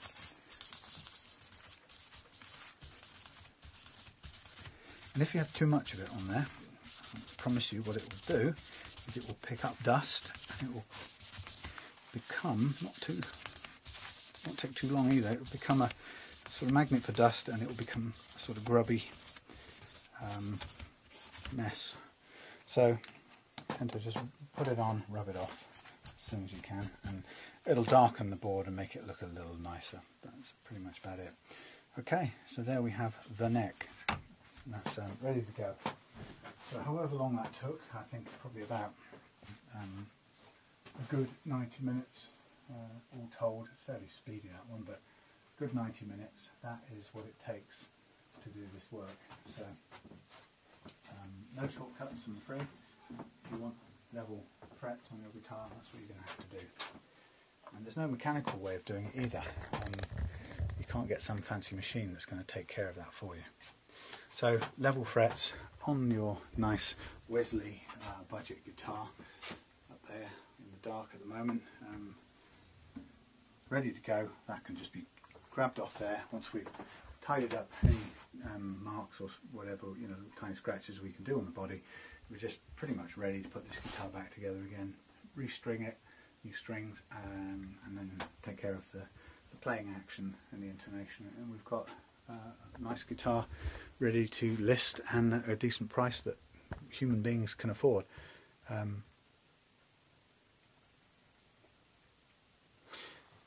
Did I just do something? I just did something. I can't believe it. I just did something. Brain off. I wonder if you can tell what I did. It's really funny. Dun, dun, dun. Oh, I thought it, yeah. Yeah, I thought it. that would be playable, but I've just done something that I'm going to confess to, because hey, what's the big deal? And it's going to cost me a bit of time, unfortunately. So having done all of this, I thought to myself, I wonder why those frets don't look as shiny as they normally do. You know why? Because I didn't go anywhere past the 800 paper. Stopped at 800, which means they are smooth, but they're not as shiny as they should be.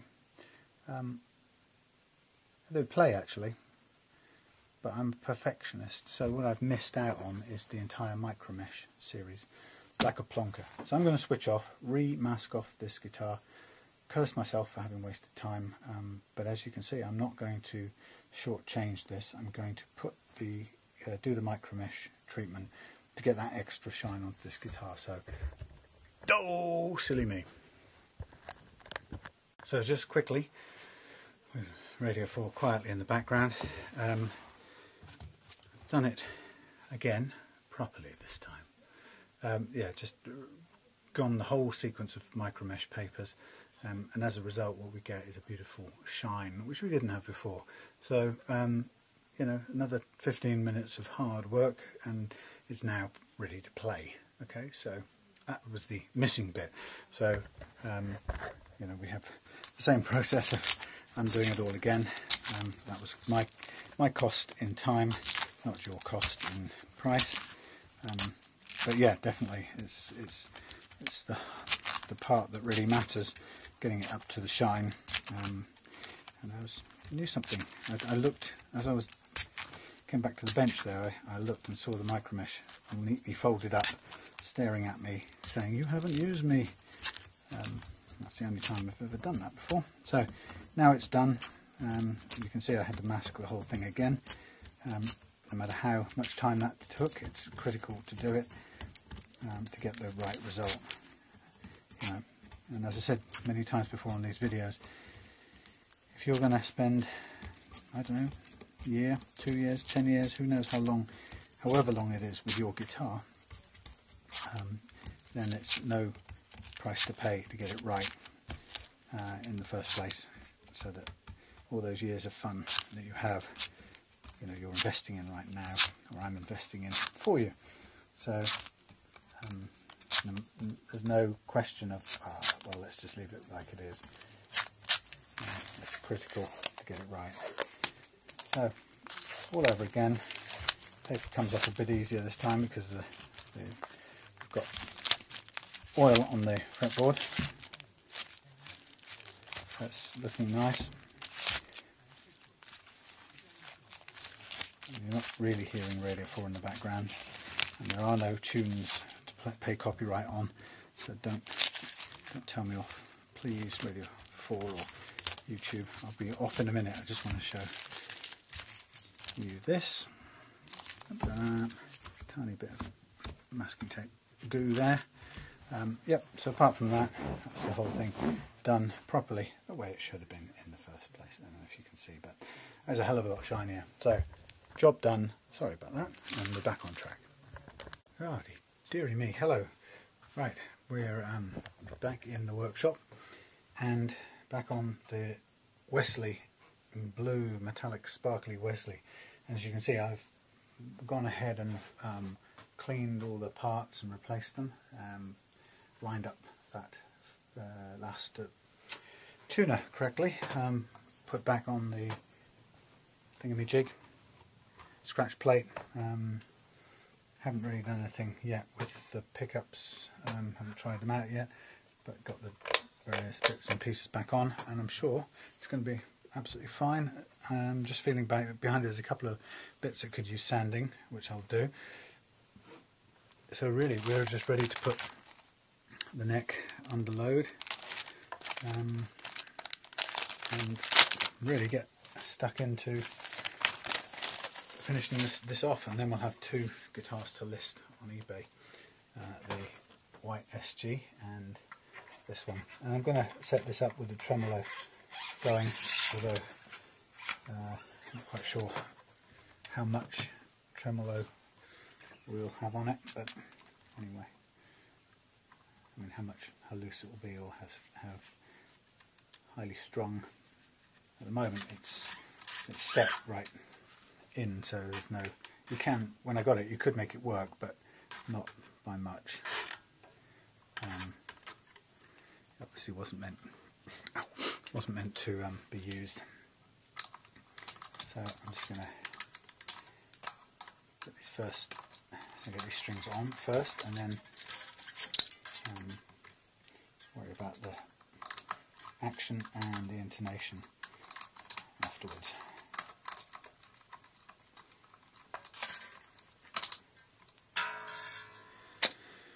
Right.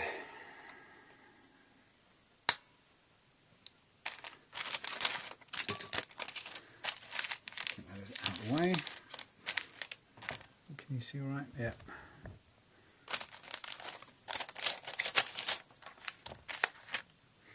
Last set of strings I've got for the time being, so I'm going to have to. I've ordered some more on Amazon Prime, so it should be here Monday. Meantime, I have to do some playing. I've got some songs to rehearse, about 10 or so. Right.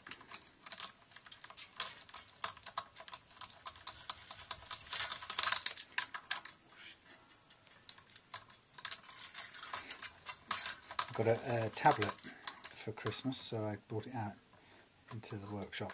I've been watching Cary Grant and Doris Day whilst doing this.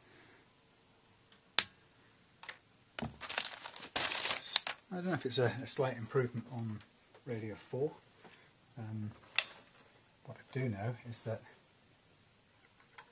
it's quite nice to see films on a tablet. This is a Netflix thing, so it was probably, for all I know, it could be sending. Oh no, it's not. It's Wi-Fiing. I don't know if that would make any interference with. Oh, why doesn't this go through? I don't know if the Wi-Fi will interfere with the recorder or not. I know 3G does. Oh my god, this is just not willing to go through. What is that? Getting stuck. Right. Fiddly. So all in all, this guitar is looking quite nice. It's very, very good condition, so that's a head start. I don't see anything wrong with it, so long as the pickups are half decent. And I've seen a couple of reviews from people. They're very quite glowing. They like their Wesleys, well, certainly the Wesley Strat anyway.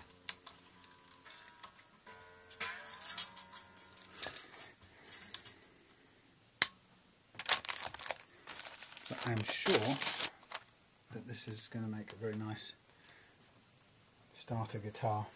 We've done the neck, put that right. Now the next bit will be the action and the intonation. But don't forget, the action applies to both ends of the guitar. That's the action at the nut and the bridge. And I'm going to set both of those to make sure that this guitar is as easy to play as is possible and stays accurately intonated, particularly at this at the nut end down here. That's the place where it can quite often be. Come on, you! Don't go under there. Yeah, at the nut end can quite often be suffer from bad intonation because of the way the nut slots are cut. So one of the special aspects, I think, the best aspects of what I've been doing with Reloved guitars is taking care of the nut properly. And if you're somebody who's looking at this video because you're thinking of buying this guitar, then you can rest assured that what I've done to it makes it perfectly set up for a learner. And if that's you, it'll make it so much easier for you to play than if you'd not had this done.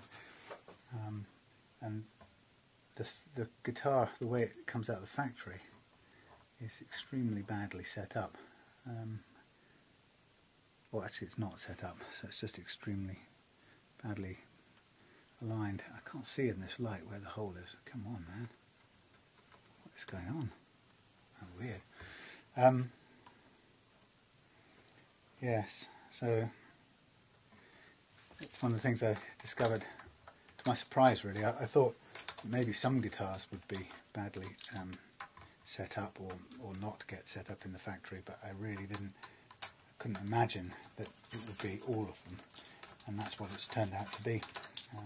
So in all this time, it's probably the most surprising discovery for me, that no guitars are set up in the shop or the factory. And the result of that, of course, is that the guitar that you get is more or less unplayable.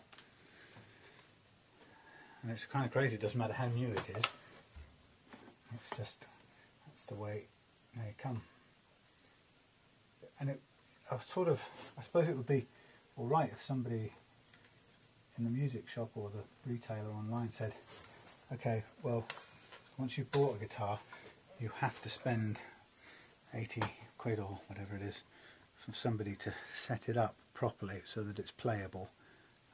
Somehow if it said that, you'd know that that's what it entailed. But it doesn't say that.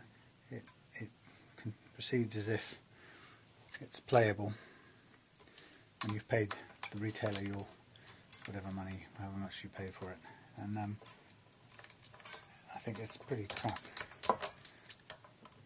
And it's not as if I'm just even saying this to get business or make more business. It is 100% of the guitars that come into this workshop are the same, not set up. And that means they are more or less unplayable. Sometimes by luck they're just about playable, but it's rare. And it's not taking some prima donna attitude about that. When I say unplayable, what I mean by that is that the action down here or up here is so hard that as a newcomer you wouldn't be able to shape chords or hold the strings down successfully. It would be too tiring. And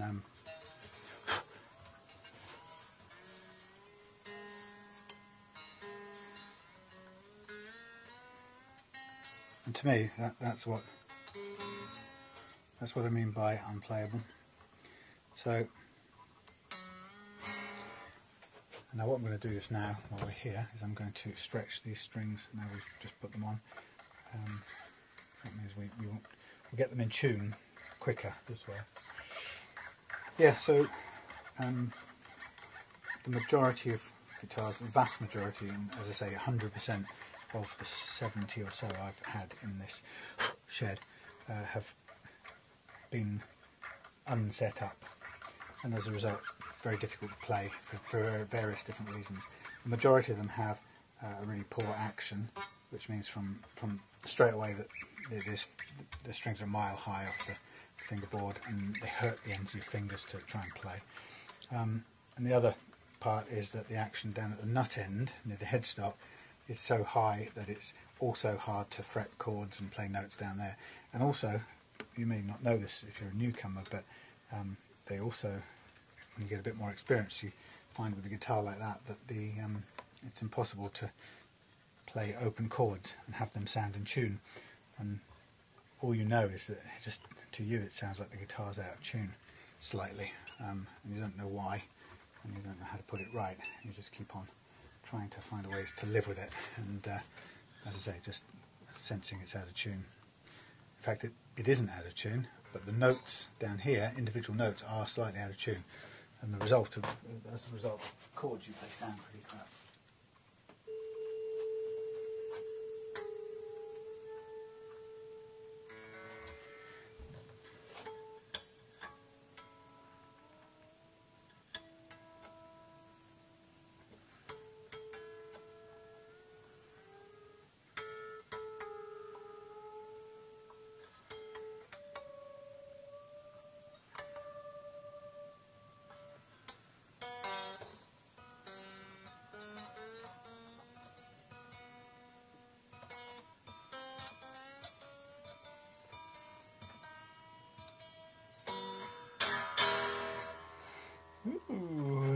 action set all over the place. Right, so that's the guitar under neck under load, under full or tuned strings. And so the first thing I'm going to do is quickly look down there and see what we've got.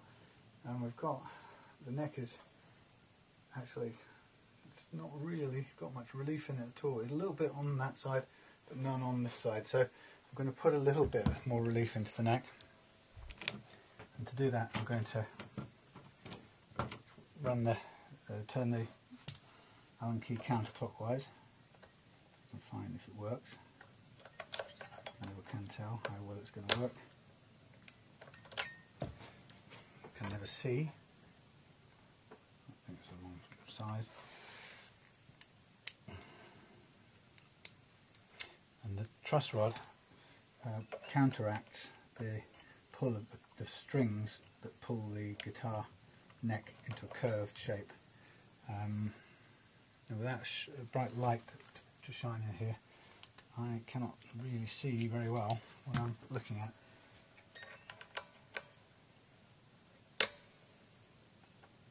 I can't tell if this is turning at all. I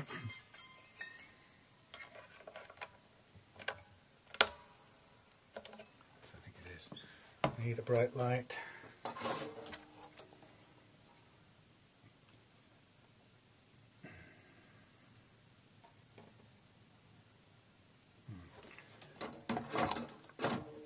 Can't tell. Ouch. Spike myself on those things. Difficult to see sometimes exactly what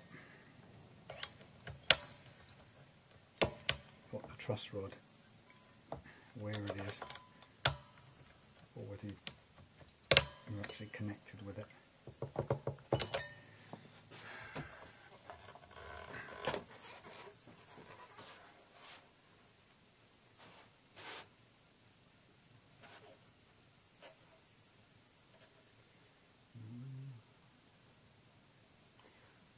Funny, there's a bit of relief in that side. Not perfect, but we'll see what it's like.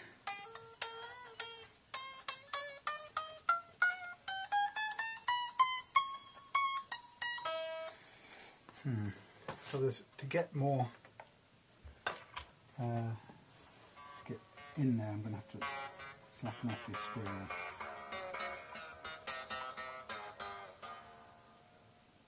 Wow, oh, that's got a crimp in it from somewhere. Don't like that.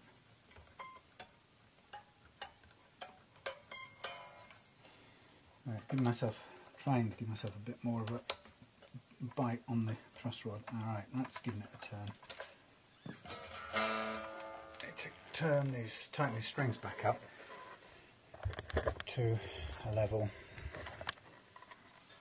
where it's putting some pressure on.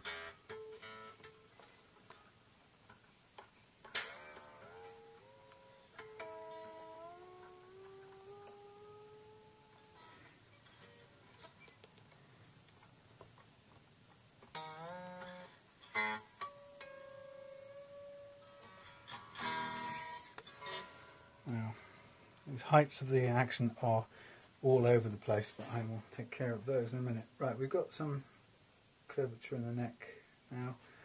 Not a massive amount, but it's more than it was. I'm going to leave that there for a minute. And the next thing I'm going to take care of is this action, which is at present hideous. To do that, I'll need this small Allen screw. So first thing I'm going to do is I'm going to set the action on this E string. So I'm just going to do it by eye to begin with. I want a nice low 1.5mm ish sort of action. So I'm just going to go down roughly until I get it. That slackened the string off, so I need to tighten it up.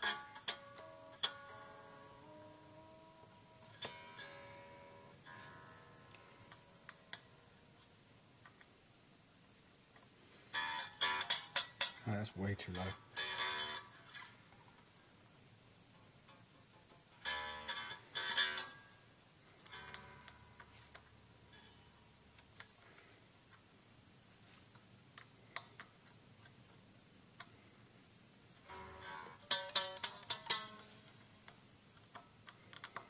So it's just a matter of doing it by sight. You can measure it if you like with your little measuring thing. Still too low by my normal standards. It's difficult in this light, which is pretty crap. In fact, I can hardly see anything. Oh, wow, nice. Dazzle myself.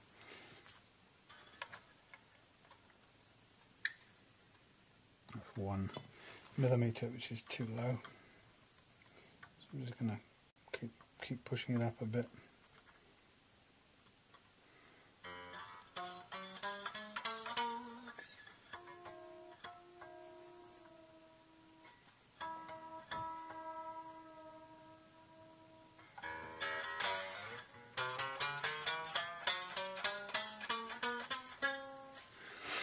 Right, so it's not perfect, but I'll stop with that one for a minute. And now what I'm going to do is just visually set the other ones so that they follow a similar, but follow a curve which duplicates the radius of the neck. And I'm doing that again by purely by visual.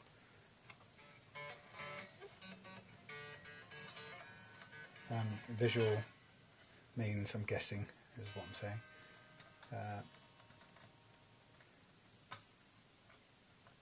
Sliding all over the place.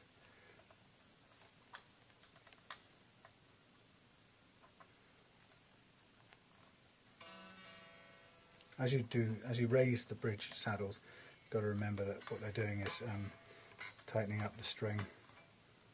So you need to take that into consideration.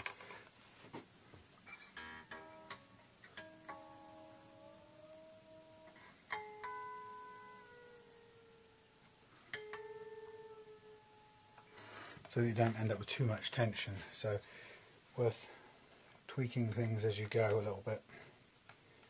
Okay. Some of them you're going to know I'm about to raise this one, so I might as well slacken both of these off before I start tightening them, so I don't end up with a broken string shooting me in the eye. Okay, so let's have a look, where are we?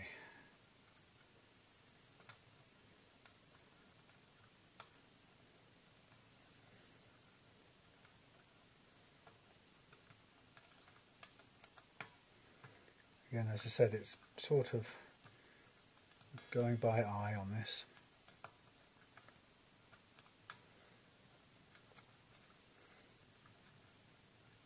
And you can see the relief of the neck, the shape of the neck right there, so you can refer directly to it. Okay, that's sort of not bad for a start.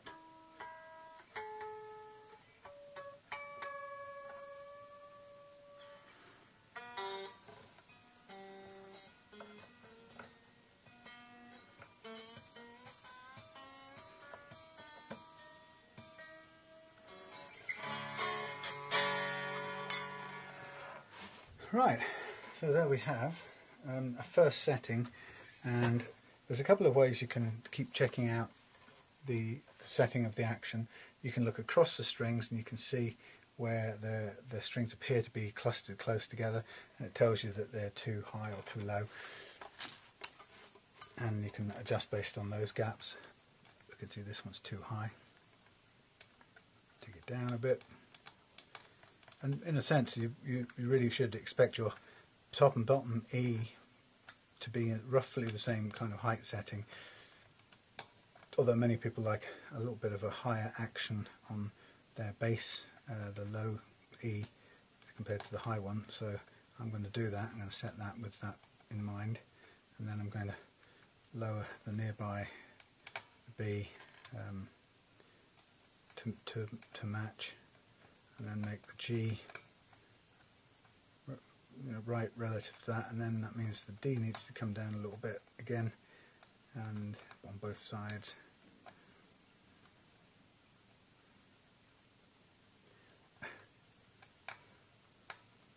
They are fiddly little units, these things, but they do get there in the end. Okay. That's probably a bit better. Looking across, this is now more even. I'll get an A from the machine.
Okay, now I'm going to do one more tightening or stretching, and then after this second stretching, it pretty much should stay in tune from there on.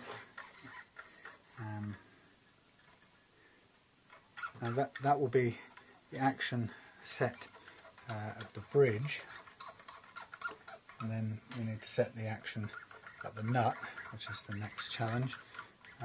Looking at this, it's not too bad, but it has a little way to adjust. So once we've done that, then that's when we really get to feel the new playing action that we've put on this guitar. And it's after we've done those two things, the two actions, that it's really going to feel different.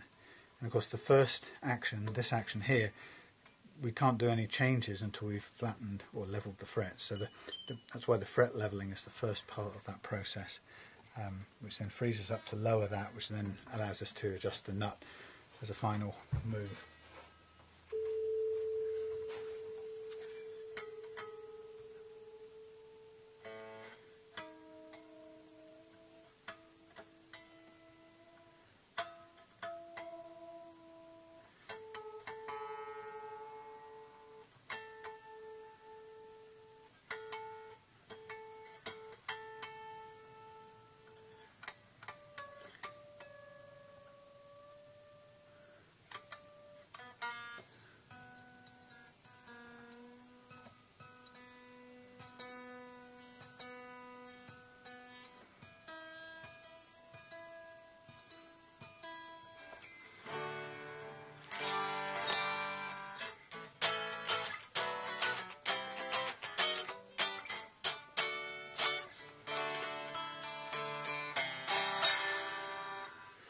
Fine, absolutely fine. Okay, so I don't know what we've got in terms of a tremolo arm. I haven't tried it. It's not floating. Okay, it's set with a sort of not hardtail. It's flat on the deck. So at the moment we've got forward movement only, but it's less pressure, less spring than we had before.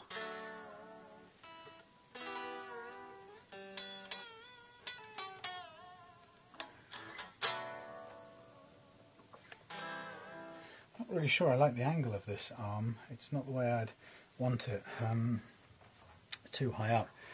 It came with the guitar, but I have a feeling if I was going to use this as a tremolo arm on this guitar, I think I would be bending that arm into a different position, but that's just me. And to do that, I would want to jam it into place. And to jam it into place, I want something. I'm going to use a bit of paper. Just give me a bit of grip. I won't damage the metal.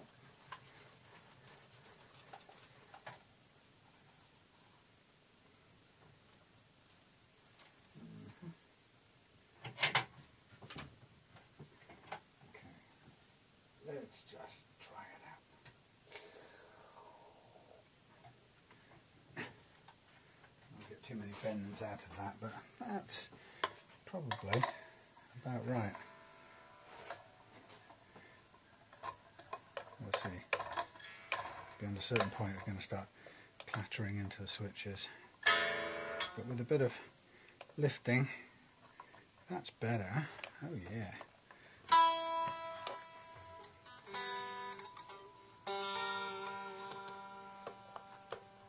Be screwed in completely.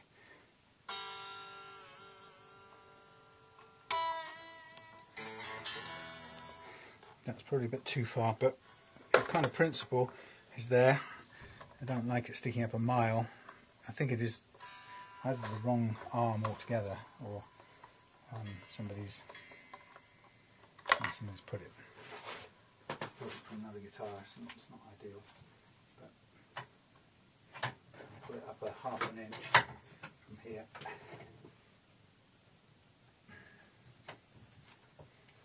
Just see if it's a little bit better problem with it is this kind of arm, it has to go all the way in, or else it doesn't work at all. So you have to get it into that position.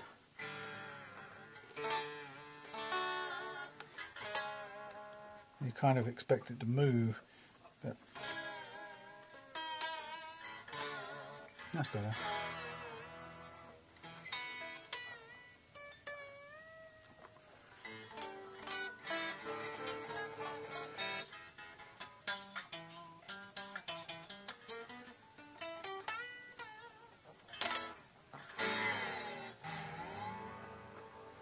Who knows how well that returns to tuning? I don't know. These are not renowned. Strings are still new, so I'll let it off. But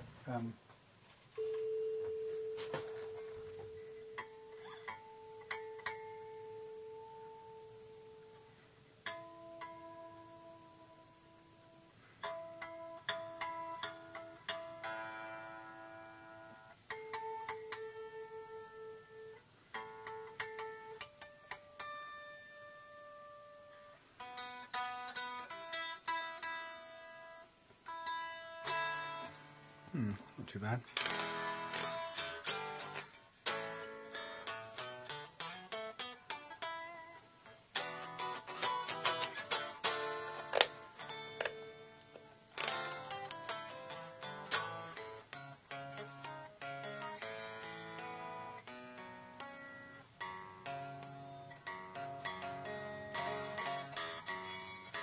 So that's suffering from the action being too tall, too high on the first fret. So that's really the next port of call. Let's get the special what tips out and just whiz you down here to look at this. I think you can see all right. I've got as much light as I can get around here. Pushing that stuff out of the way.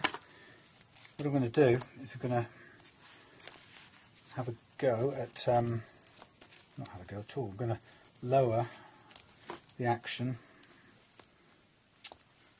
down here at the nut and make sure that it's exactly what I need for this guitar. And I'm used to an action of 0.3 of a millimetre, which sounds an incredibly small amount, but it's what works. Trial and error and careful study has shown me. And currently the action on this guitar is probably about 0.6. So straight away I can tell you that I can get straight onto cutting the slot in this guitar down to make this better action, and I'm going to keep doing it. Keep doing it until I get to 0.3 of a millimetre, which is nearly there actually. According to this, a little bit more, 0.3 of a millimetre, where I'll stop, and when I stop then we'll have a much easier action and we'll get better intonation for notes played down at this end of the neck. So I'm just using a couple of different tools here to get the slot cut size I need it. And it's quite a slow process, so I can take a bit away.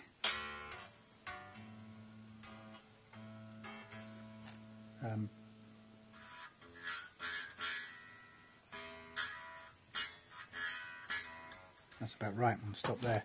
So that one's done. This stuff is an interesting material. It's a bit waxy. And this one's not far off. So I'll do a little bit on here. Same process. Cut it down a little bit. Put it back in. Tune it up.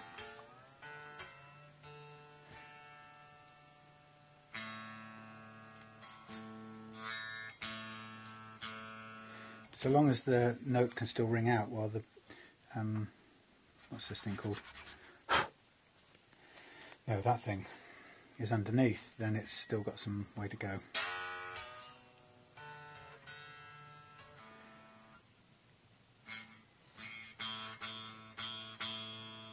Just about, it's almost there. Do one more tiny amount. stop there, and take this one off to the side and do this one. Again, measure it. Nearly there, a tiny bit more.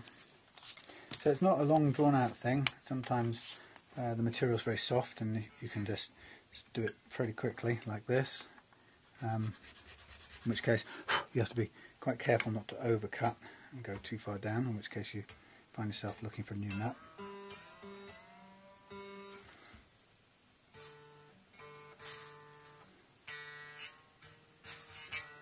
That's done. Right, so 3 of them are done, and that means I can take some of, I've got a little pot, I'm going to take some graphite and I'm going to put it in the pot, and I'm going to turn off my soldering light, which doesn't need to be on anymore. And then I'm going to take this graphite and just drop a little bit of it into these 3 grooves here, and that's a sort of lubricant which will help the strings when you're bending, and that lubricant will keep them going through those slots very cleanly. And I'll pop them back in there and then blow away all the loose stuff and then tune up.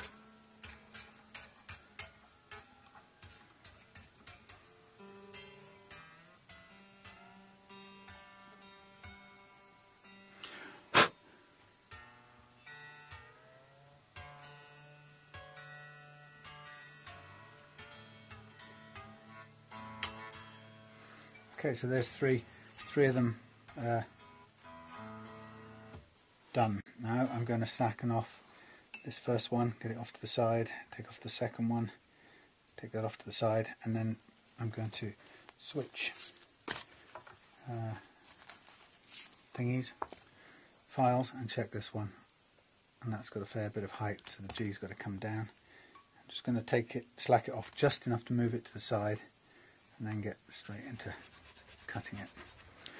And I think this is quite fast cutting, so I've got to be careful.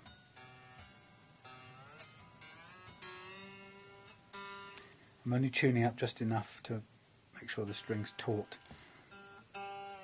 or down, detuning it enough to move it off to one side.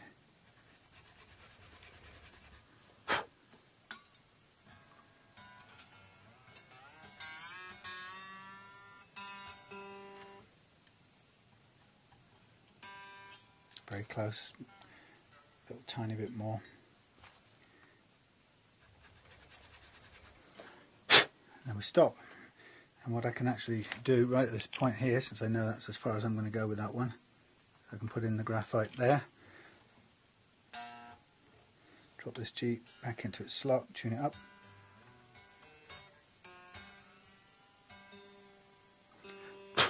blow the excess away, and then we move to the B.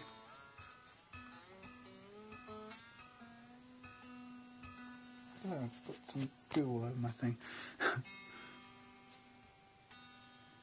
Again, this is very close, so hardly any to do on here.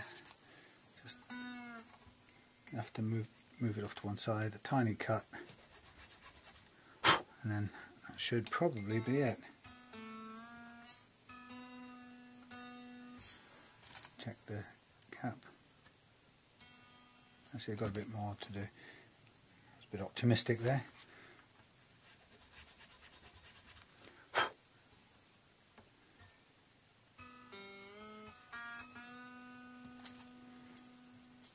It's very quick once you get used to it. And it's because it's only doing a little tiny bit at a time, it's kind of low risk.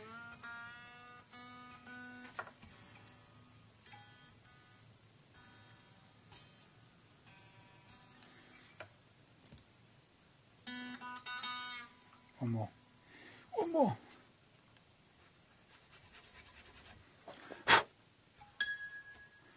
This time I'm going to put a tiny bit of graphite in here as we head towards the last one.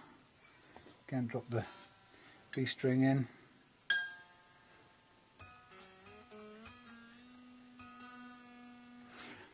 Blow the excess away, and now we're on to the final one, which is the E. And we'll check it once, see how far off the mark we are. Not a lot, hardly any in fact. We'll just do enough to a little tiny bit.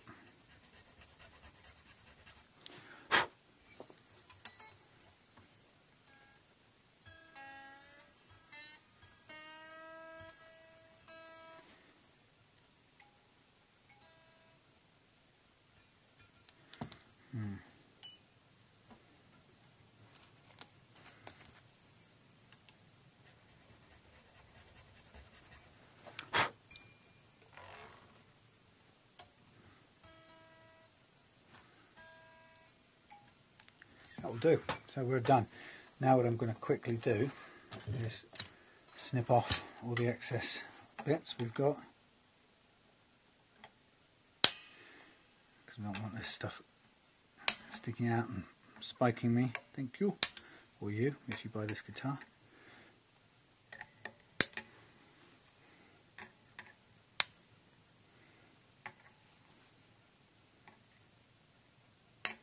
Right. So that's our action completely set, although the tuning will have gone a bit again.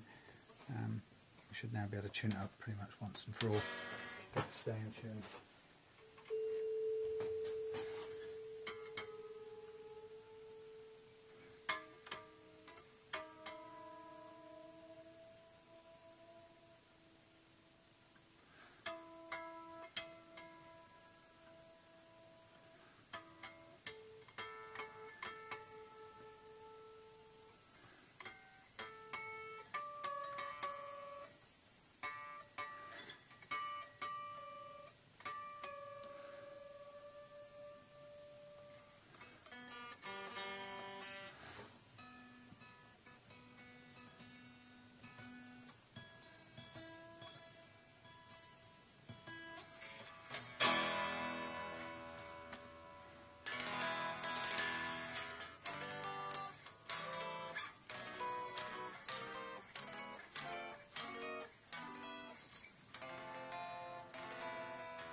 That's lovely.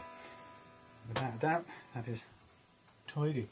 I haven't done the intonation, but I guess to be complete I will do that as well in one swift move, and then we will be complete on this guitar, which I have to say, if it sounds half as good as it plays unelectrified, then it's going to be a great little guitar. So for purposes of intonation I'm going to need my amplifier up here,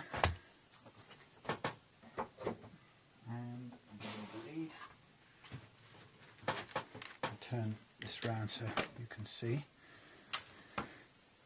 And intonation is the process now of making sure each individual string is the exact correct length it needs to be for this guitar neck.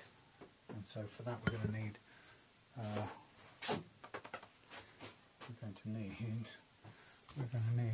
my phone, wherever I put it. Up here it is, which has to be set to the tuner. Some low battery as well. Typical. Let's see if we can just get enough of this out. Go away, battery. Oh lordy. I want it in. No, I don't want it in airplane mode. Would you please come on?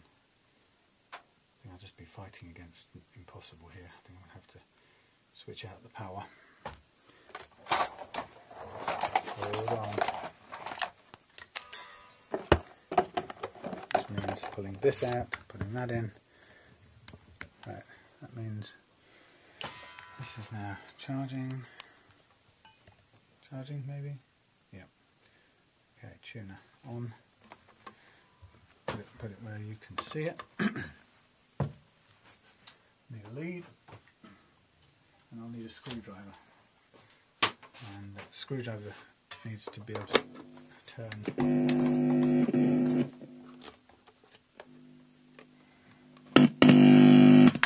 Bikes. Right, ideally I need a sharpish Phillips head thing which won't be that one. It'll probably be this one with one of these on. Okay. Let's do.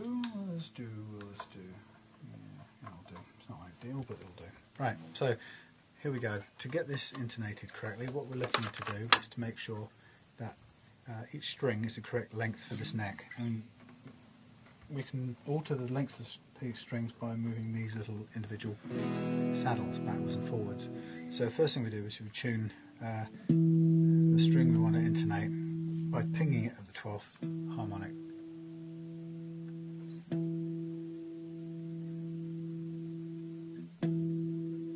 Then we fret it and play it at the 12th.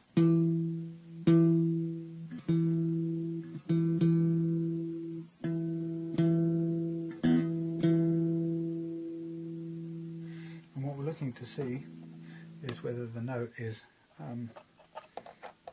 the same as, or sharp, or flat.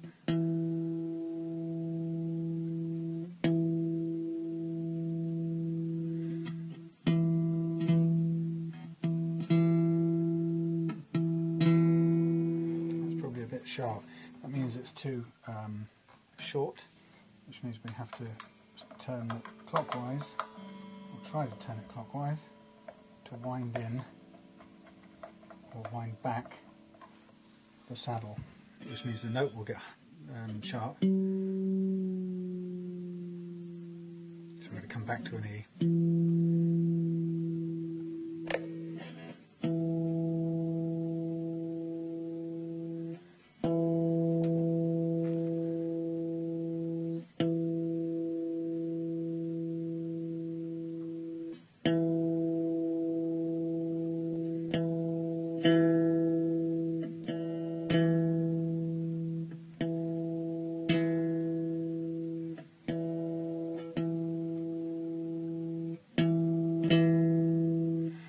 Flat, so I've come too far, so I'm going to turn it anti-clockwise a couple of times, retune,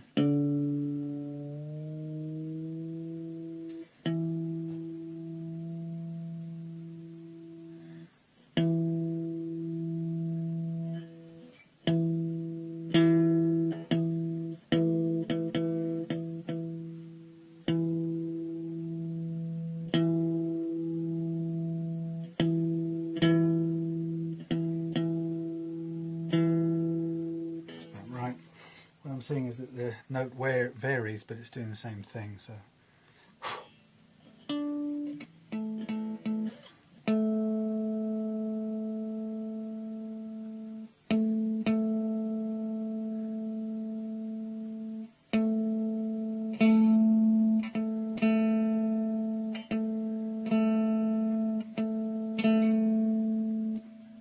it's close enough for my liking.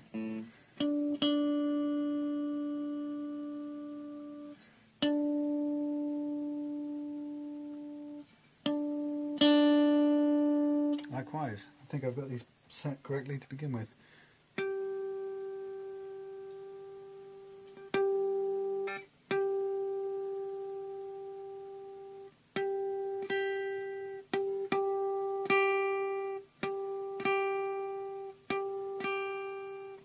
Flat, which means it's too long, so I'm going to wind it back some if I can.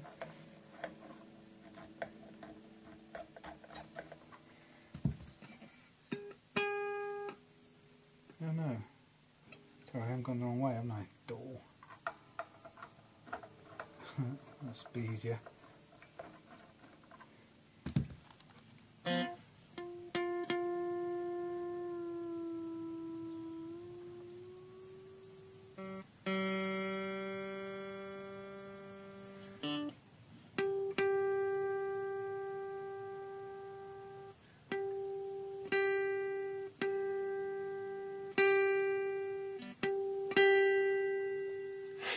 Forward a little bit, shortened.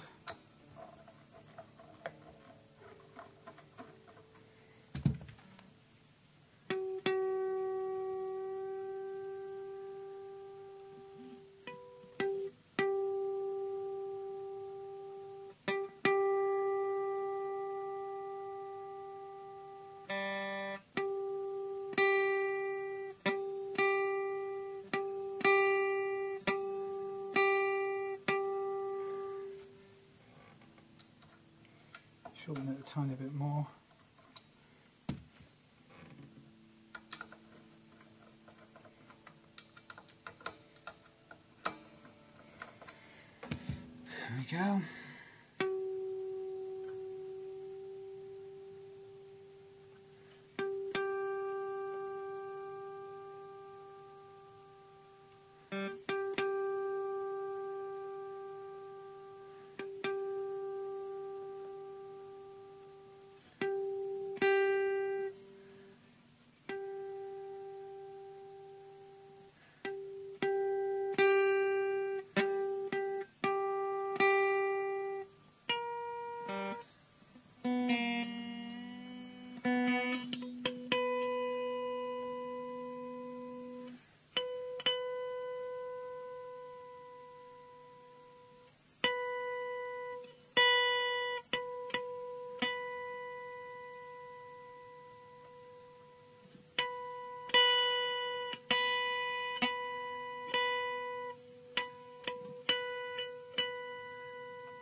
Shorten this a little bit.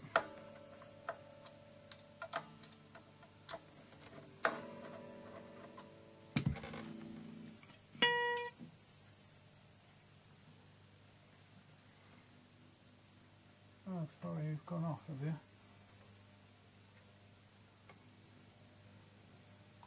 Did it run out of batteries or something? No? Okay.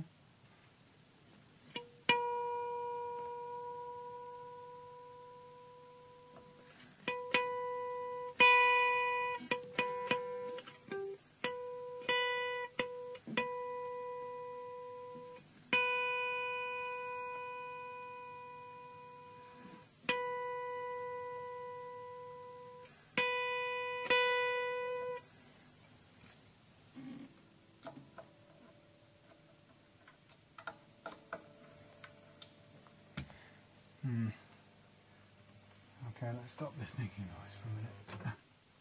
Thank you.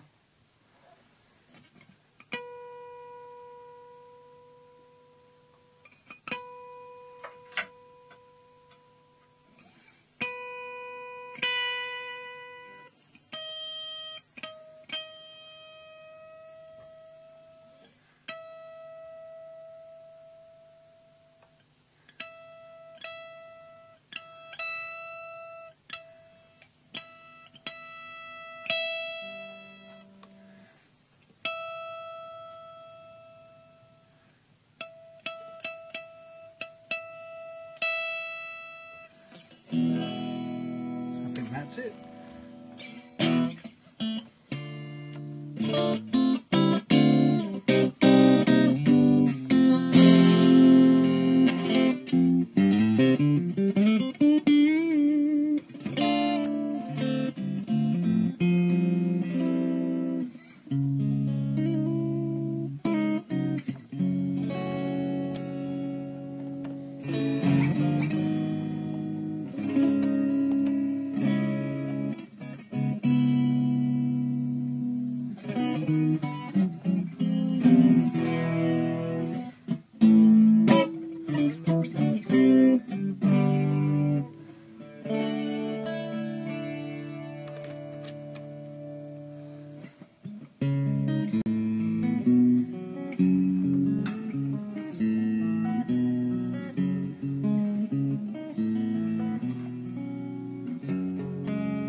Well, that is it, ladies and gentlemen. There we have it. The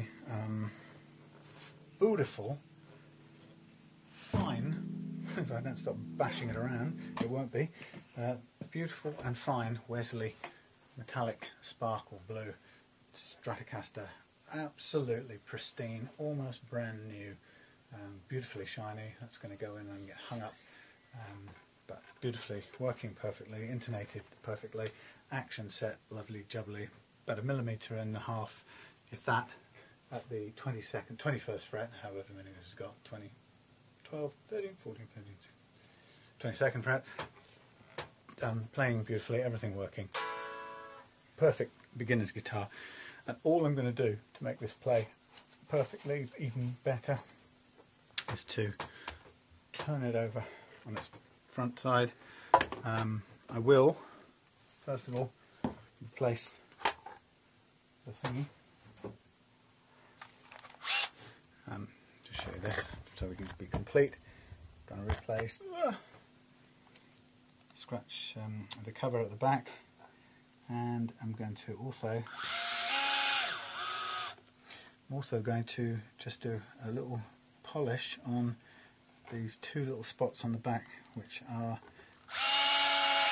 just a little rougher than they should be, with the consequence that you can actually feel them and they're noticeable, and for someone like me that's annoying. So perfectionism rules okay, and we're going to get that just smoothed off with the smallest bit of Micromesh paper. And we are then complete. Here is the Micromesh paper. There are the spots on the neck. One is there, not one there, one is there, and one is, where is one? Maybe there and there. So I'm going to go in at, I'm going to go in at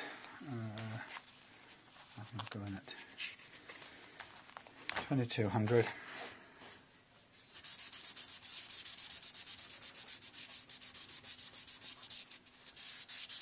Just these two spots here.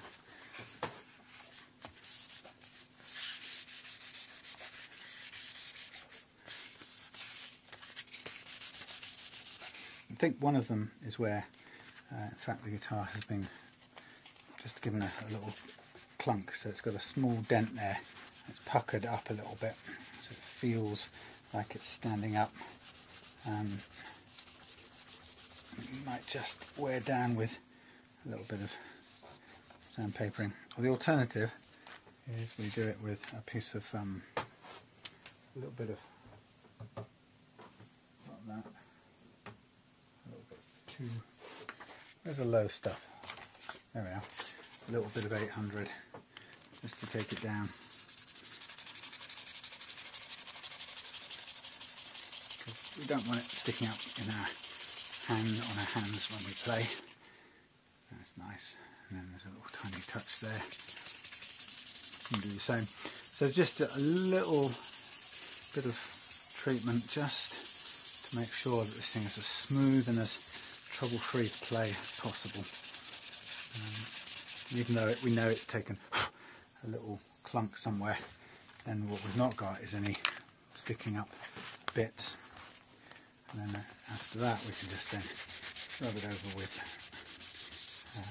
progressively finer paper, and before long we'll be back up to it's usually about 2000 grit, this sort of finish on these necks, so I'm going to stop quite early around the 2000 mark, so we don't go too far.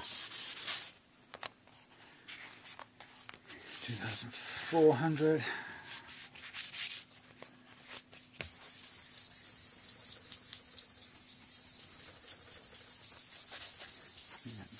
That's about the level of which the whole neck is done. Now it's a little bit finer than that, so it's somewhere around 3000, is it? Let's have a look. I reckon 3000. 4000 is about as far as I go. That's it, my last offer, 4000. There you go, here it comes, the 4000. That's 3006. I lied.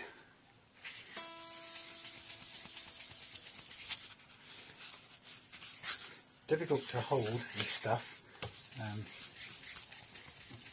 isn't the most easy material. Kind of puckers up. So here's the 4000. This is where I'll stop. You can still just about feel the place where this ruffled up, or the neck ruffled slightly, but it's much smoother. In fact, I can't feel it when I'm playing now. So, slightly out of tune. We will now tune it for, just for perfection's sake.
That's it. We are done. Bye, says Grubby Fingers. Thanks for sticking with it. And see you on the next guitar. That's it on this wet and windy evening. Good night.